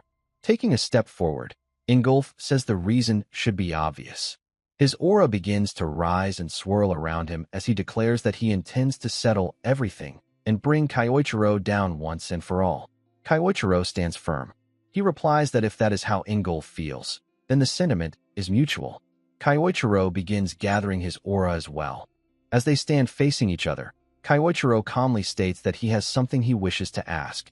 Earlier, Ingolf confidently declared that he was certain Ase Kyoichiro and Misato Kyoichiro were the same person, so Kyoichiro wants to know how Ingolf managed to figure that out. Ingolf replies that this is not information Kyoichiro needs to know, but he will at least reveal one thing. This entire confrontation has nothing to do with the pentagram saints, as Ingolf's motives are entirely personal. Hearing this, Kyoichiro asks if that is the reason Ingolf specifically chose this remote place for their battle. Ingolf responds with a firm, exactly, and with rising anger, warns Kyoichiro not to misunderstand. Ingolf will never forgive him. Unfazed smile, Kyoichiro remarks that what an interesting coincidence, because it seems they are on the same page. As both fighters begin gathering their aura, Ingolf tells him that as Kyoichiro already witnessed in their previous mock battle, Ingolf's mana armor can block every type of attack, whether physical or magical, it makes no difference. According to Ingolf, This means Kyoichiro has absolutely no chance of winning. Ingolf then launches a powerful strike directly at Kyoichiro, but Kyoichiro remains completely calm. Ingolf wonders what Kyoichiro plans to do, remembering that in the mock battle the only thing Kyoichiro could do was dodge. If that is still the case, Ingolf intends to overwhelm him with another shockwave. Yet to Ingolf's surprise, Kyoichiro suddenly charges forward head-on instead of evading. In that moment, Kyoichiro activates his own mana armor and breaks straight through Ingolf's incoming strike. Within an instant, Kyoichiro appears right in front of him, and both of them land a direct hit using their mana armor-enhanced attacks. The collision causes a powerful explosion, sending them both sliding backward. As they gather themselves, Kyoichiro thinks that Ingolf's mana armor is as hard as solid rock. Meanwhile, Ingolf is stunned. He never imagined Kyoichiro would break through that shockwave, and even more shocking, Kyoichiro's attacks hit harder than before. Noticing Kyoichiro's physique, Ingolf realizes that Kyoichiro must have been training intensely. But that is not all. Ingolf is furious to discover that Kyoichiro has also copied his mana armor technique. Frustrated, Ingolf declares that he has finally figured out the secret behind Kyoichiro's magic. According to him, Kyoichiro's so-called void magic is nothing more than the ability to copy other people's skills, but an imitation is still just an imitation, and against someone like Ingolf, such a trick will never work. Ingolf adds that Kyoichiro's time magic from the past was something he once admired, even looked up to, but Kyoichiro is no longer the person he once was. As Ingolf intensifies the pressure of his mana armor, he shouts that Kyoichiro will never be able to break through it. Hearing this, Kyoichiro calmly responds that copying skills is close to the truth, but not quite right. Void magic goes far deeper than that. With a confident smile, he states that it took him a while to fully picture it, but now he believes he can finally show Ingolf its true form. As Kyoichiro's blue aura begins surrounding him, Ingolf realizes that this must be the technique Kyoichiro attempted at the end of their mock battle, Kyoichiro's ultimate move. Even so, Ingolf believes it will not matter.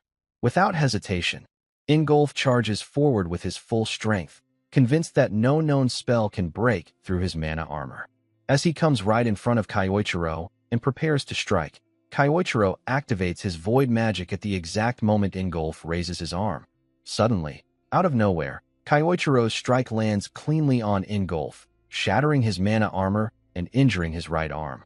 Ingolf is completely shocked. He cannot believe Kyoichiro managed to damage him, let alone break through mana armor that no one has ever been able to destroy. Stunned, he struggles to accept what just happened. Kyoichiro calmly tells him that he already explained. Void magic is not simply about copying. Then Ingolf sees that Kyoichiro is holding a massive flame sword.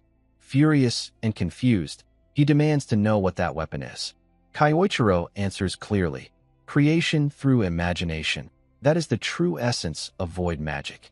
And now, Ingolf will witness the real power of void magic for himself.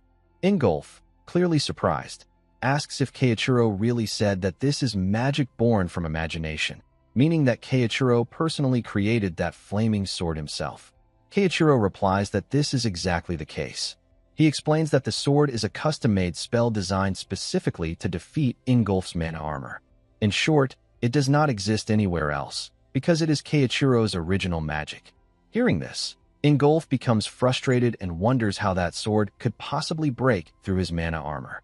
Kyoichiro remarks that Ingolf looks confused and points out that Ingolf previously claimed his mana armor could block every attack, but that is not actually true.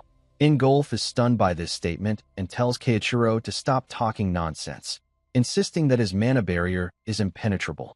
Kyoichiro responds that this is not correct because of the special attribute of Ingolf's magic, which converts mana into metal, giving it a metal-based property. Confused, Ingolf asks how Kyoichiro even knows about that. Kyoichiro tells him not to be ridiculous, since he already used that very property against Ingolf just moments ago. Ingolf then realizes that this was exactly what Kyoichiro did earlier. Kyoichiro further explains that if he can reproduce the effect, then it means he understands how it works. No matter how tough metal is, it is not invincible. That is why Kyoichiro created something specifically to counter it. An ultra-high temperature flame sword capable of breaking through metal defenses. Meanwhile, Ingolf thinks to himself that his armor has brushed off countless spells before, and yet Keiichiro managed to create this sword in such a short amount of time. With confidence, Keiichiro tells Ingolf to accept the truth that Ingolf can no longer stop his attacks. Angered, Ingolf tells Keiichiro not to underestimate him, saying that just because Keiichiro learned a new trick does not mean he has already won. Then Ingolf begins to release his aura, and in an instant, he appears right in front of Keiichiro with incredible speed, throwing a powerful punch meant to teach him a lesson. However, Keiichiro blocks the punch with his sword and immediately swings back, landing a solid strike on Ingolf and pushing him backward. Ingolf's right arm is injured by the counterattack. Frustrated, Ingolf thinks that this cannot be happening. Keiichiro calmly states that when Ingolf gets emotional, his movements become predictable. With a slight smirk, Keiichiro adds that Ingolf never truly got rid of his old habits. Enraged, Ingolf tells Keiichiro to stop talking and charges forward again. Seeing this, Keiichiro thinks that Ingolf is still going to keep coming straight at him. Keiichiro dodges the first strike, but Ingolf wastes no time and attacks again from the other side, launching a rapid barrage of punches. Keiichiro manages to block all of them with ease. Filled with anger, Ingolf finally sees what he believes is an opening and throws a full power strike at Keiichiro.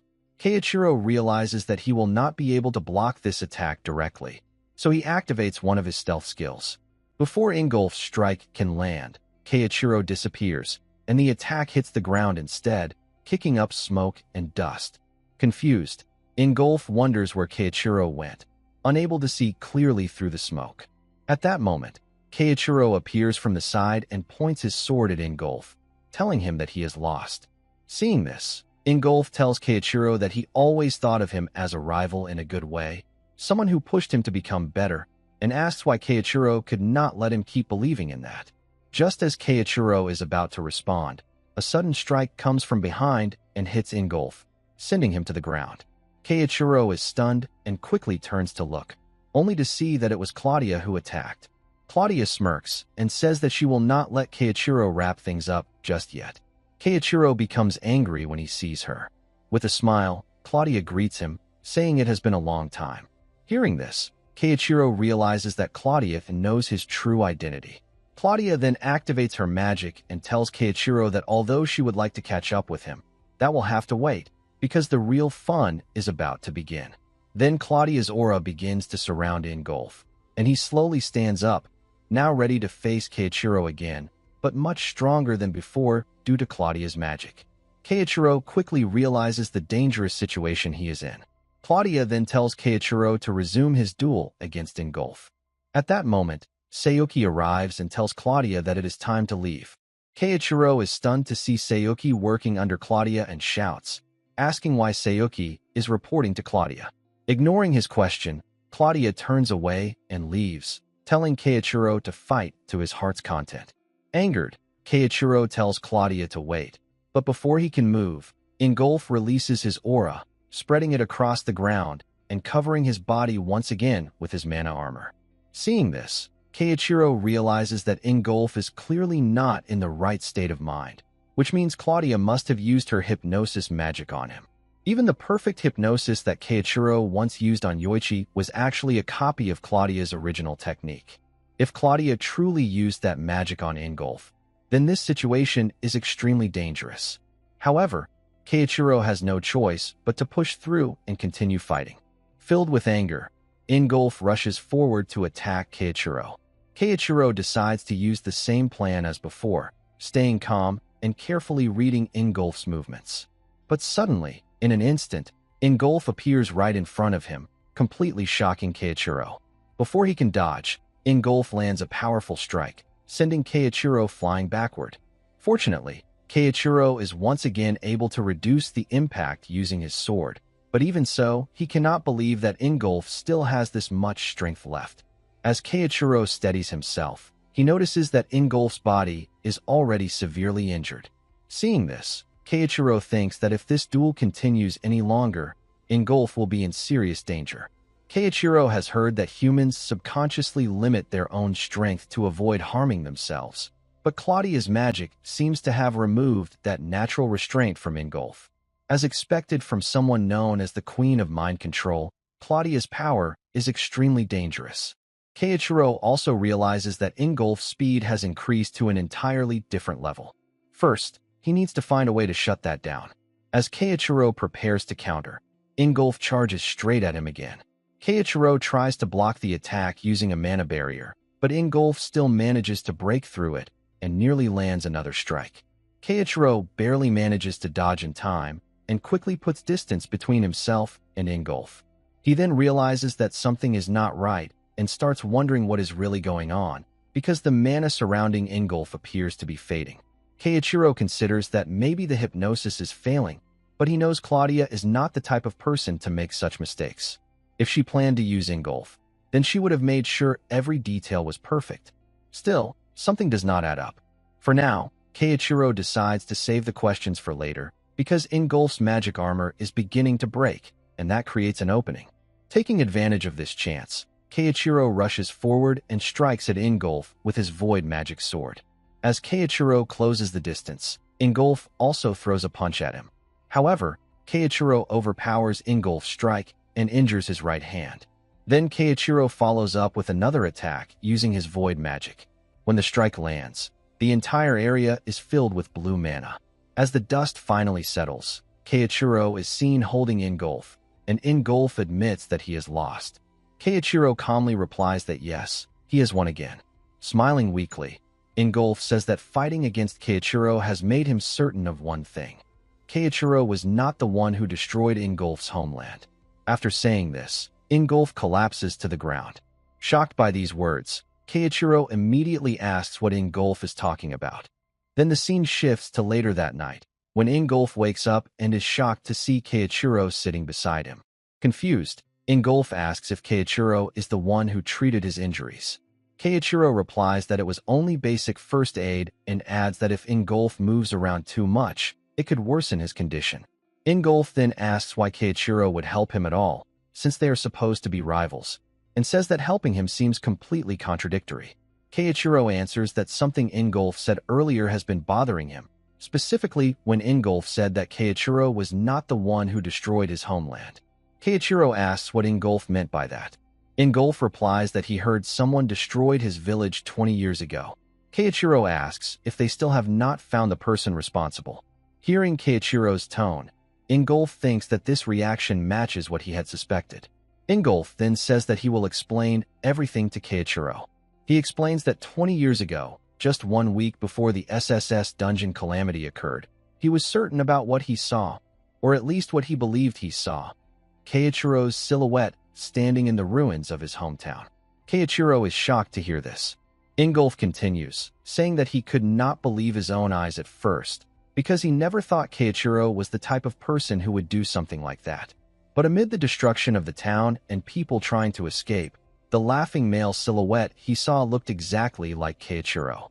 Hearing this, Keiichiro is completely confused, because he knows for certain that he never did such a thing. He begins to wonder who Ingolf actually saw that day.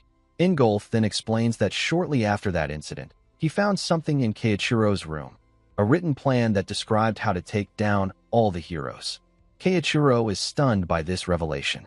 Ingolf adds that the Pentagram Saints eventually came to the conclusion that Misato Keiichiro was a traitor, and the result of that decision is something Keiichiro already knows very well. After hearing everything, Keiichiro thinks that Ingolf does not seem to be lying, which means someone must have carefully orchestrated all of this.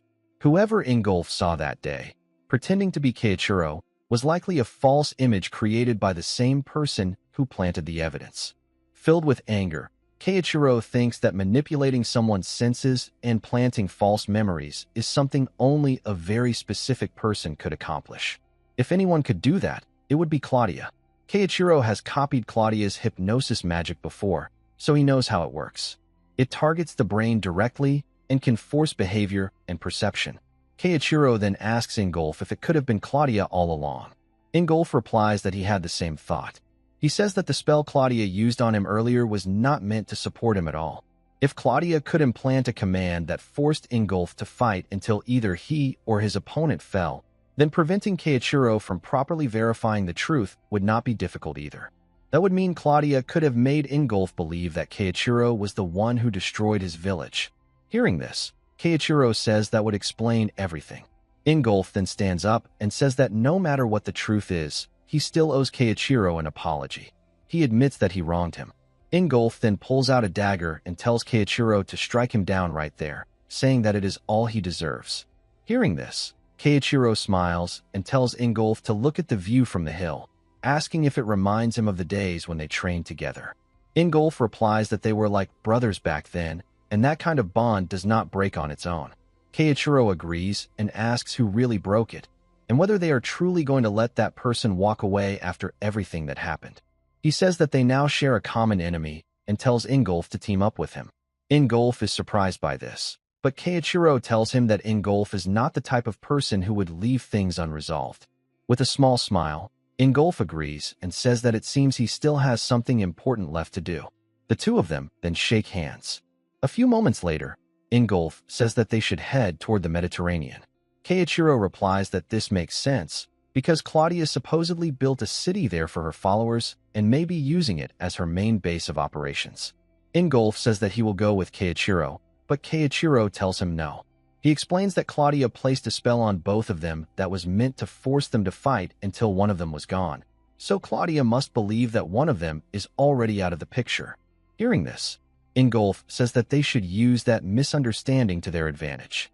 Keiichiro agrees and explains that Claudia likely believed that defeating just one of them would be enough, and now it is time to show her that she miscalculated. It will be easier for Keiichiro to move freely if Claudia believes that he is no longer a threat. Keiichiro then tells Ingolf to continue operating as a pentagram saint, just as before, and to keep an eye on Nathaniel as well, whose movements seem suspicious. Keiichiro tells Ingolf that he will be counting on him. With a confident smile, Ingolf replies that he understands. Keiichiro then looks up at the sky and thinks that a lot has happened, but now the next step is finally clear. He will make Claudia regret manipulating Ingolf and framing him for crimes he never committed. Then the scene shifts to the next day, where we see Keiichiro traveling on a boat. Keiichiro thinks to himself that a lot of things have happened in Germany. He then reflects that Matteo was the same right until the very end, and that the whole situation with Ingolf was one unbelievable twist. Keiichiro never thought that he would end up on good terms with someone he had assumed had betrayed him. However, Keiichiro knows he cannot sit around being sentimental forever, because now he is headed to the islands in the middle of the Mediterranean, where Claudia has gathered her followers and built her own city. It sounds ridiculous, but apparently that is exactly where Claudia is now. If it is truly a city of believers, then Keiichiro just needs to sneak in as one of them, and that should help him find the key to getting closer to Claudia. In order to do that, Keiichiro decides to use his void spell first. Then, he activates his recognition blocking magic. This spell is still not perfect, but it will keep his presence hidden whenever he wants, making it difficult for others to remember him clearly. At that moment, an old man approaches and sees Keiichiro, then asks if he is also going to Burgoism. Hearing this, Keiichiro assumes that Burgoism must be the name used for Claudia's followers. Keiichiro replies, saying something like, "Yes, that is correct." Then the old man tells him that devotion alone will not get him very far, because the old man himself is hoping to get an audience with Lady Claudia. That is why he brought a hefty sum of money, since only high-ranking believers are allowed to see Lady Claudia. Hearing this, Keiichiro recalls that Claudia does indeed rank her followers. Soon after, the announcer declares that they will be docking shortly. Hearing this, the old man tells Keiichiro that he will see him again soon. However, the old man suddenly becomes shocked to see that there is no one standing in front of him anymore, which leaves him completely confused. From the side, Keiichiro sees this and realizes that the recognition blocking magic is working. Now, he thinks, it is finally time to settle the debt from 20 years ago, and also the one from Germany. A few moments later, Keiichiro disembarks and is shocked to see how massive the tower is. Then one person nearby remarks that this is Burgo Tower, and that supposedly there is an entire city of Lady Claudia's believers inside. The people around him are stunned by the sight. Meanwhile, Keiichiro thinks to himself that 20 years ago, Claudia only had a tiny monastery here, and now she has built something like this. If the tower is this large, then the number of followers inside must be unbelievable. It is perfect for slipping in unnoticed even though the security looks tight. Still, it does not really matter to Keiichiro, because as long as he has his void magic, he believes he can manage. Then the scene shifts to the inspection area, where a guard checks Keiichiro. Shortly after, another guard informs him that he has been accepted as a first-rank burgoist and hands him his credentials. Inside the tower, each rank determines which floors a person may enter. As a first rank, only the first layer is accessible. To rise in rank, Keiichiro must pass the trials set by the Burgo faith. If he reaches the highest rank, the 7th rank, he will be granted an audience with Lady Claudia. As Keiichiro enters the tower, he feels relieved that his fake identity worked. Because of the recognition blocking spell, the guards will not remember him clearly afterward. Keiichiro finally enters the city of believers, and as he looks around, he thinks that, for a moment, it is hard to believe that he is actually inside a tower. As he moves forward, he sees someone arguing with the guards. It is the same old man he met on the boat, and the guards are stopping him because he is not allowed to enter the 2nd layer, which is reserved for higher ranks only. Angered, the old man shouts that he does not care, ignores the guards, and rushes toward the 2nd layer anyway. But then a lightning-type spell activates, and he falls to the ground. Seeing this, Keiichiro realizes that brute force will not get him through this place. Since Claudia must be at the top, that means he has no choice but to climb the ranks first and clear whatever trials they throw at him. Keiichiro decides that he will climb this hierarchy from the very bottom, step by step. Then the scene shifts to another room, where a man hands Priest Samoa a list of the new believers who have just enrolled. Priest Samoa is told to choose today's trials. Hearing this, Priest Samoa, with a serious expression on his face, states that he will personally be the one to test these new believers again. The scene shifts to Keiichiro sitting on a bench. Keiichiro thinks that sneaking into the tower went smoothly, and that the next step is clearing whatever trials they throw at new believers so he can climb the ranks. At that moment, a bird flies down to Keiichiro carrying a letter. As Keiichiro opens the letter, it instructs him to proceed to the northern manor on the 1st floor. Seeing this, Keiichiro smiles and thinks that it is time for the grand unveiling of this trial. Whatever it is, Keiichiro is confident that he will overcome it. Then the scene shifts to where all the new believers have gathered, and Priest Samoa introduces himself, explaining that he is tasked with overseeing the first-rank disciples. Priest Samoa then asks why everyone came to this tower in the first place. He starts by asking a young girl. The girl replies that she wants to meet Lady Claudia and reach the top floor, because her village has recently been struck by an unknown illness, and even her grandmother is not doing well. That is why she is hoping that Lady Claudia might lend her power and help her village. Hearing this, Keiichiro thinks that this girl came all this way alone for the sake of her family and her village, which is truly admirable. However, some of the other new believers begin laughing and making fun of her outfit. Priest Samoa immediately asks if something is funny, and whether the two of them do not wish to seek an audience with Lady Claudia themselves. Nervously, the two believers reply that they do, and they apologize right away. Priest Samoa then explains that climbing this tower is no simple feat. He asks, 1 year and 90%. Does anyone know what these numbers mean? Then he explains that 1 year is the average time it takes for a first-rank believer to reach 2nd rank, and 90% is the percentage of people who are filtered out before they even leave the 1st floor. Many people come here chasing hope, but most end up discouraged and unable to continue. Still, Priest Samoa says that aiming high is a fine attitude, and he claims to support the ambitions of the new believers. Then he announces the first trial, explaining that there will be 3 challenges in total. The first is to go to the dungeon northeast of the island and defeat 500 monsters. Everyone is shocked when they hear this. Priest Samoa then explains further and shows them a stone, saying that the monsters there drop stones like these when they are defeated, and that the new believers must collect them as proof. There is no time limit, so they can take it slow and steady. That is all, and Priest Samoa says he expects good results from them. Everyone starts wondering how they will possibly defeat that many monsters, but the girl from earlier quietly leaves, clearly determined to take on the challenge. Seeing this, Keiichiro approaches the girl and says that he did not expect that. Hearing this, the girl recognizes Keiichiro from earlier and asks what he did not expect. Keiichiro explains that everyone else was completely shaken when they heard about the trial, but she did not even hesitate. The girl replies that of course she is scared, but for the sake of her village, she does not have a choice. Then she says that Keiichiro is also aiming for the top, and tells him that they should both do their best. Keiichiro replies that of course they will. Meanwhile, Keiichiro thinks to himself that there is something about this girl, but there is no point in digging into it right now. Then the scene shifts to later that day, where the old man is meeting with priest Samoa and has already reached the second rank. The old man thanks the priest, and the priest replies that this is nothing and that he should think of it as divine providence. Happily, the old man proceeds to the second layer.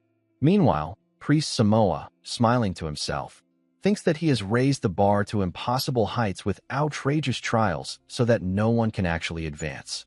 Then, for those who are desperate enough, he approaches them privately, takes their money, and lets them advance to the second layer.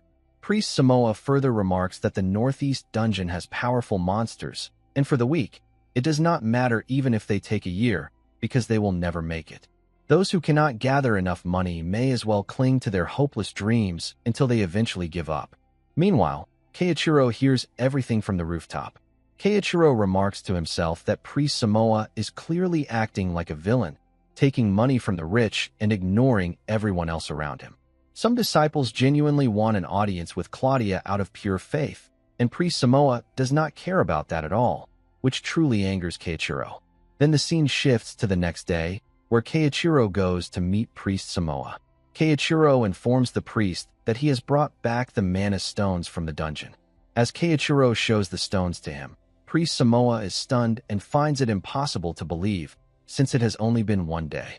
With a nervous smile, priest Samoa congratulates Keiichiro. However, Keiichiro then tells the priest that if he does not want people hearing his secrets, it would be best for him to keep his windows closed. Shocked by this, the priest wonders if Keiichiro overheard him the previous day. Filled with anger, priest Samoa declares that this is his domain and that he will not let some upstart run wild here, and he promises that he will make sure to teach Keiichiro a lesson inside this tower.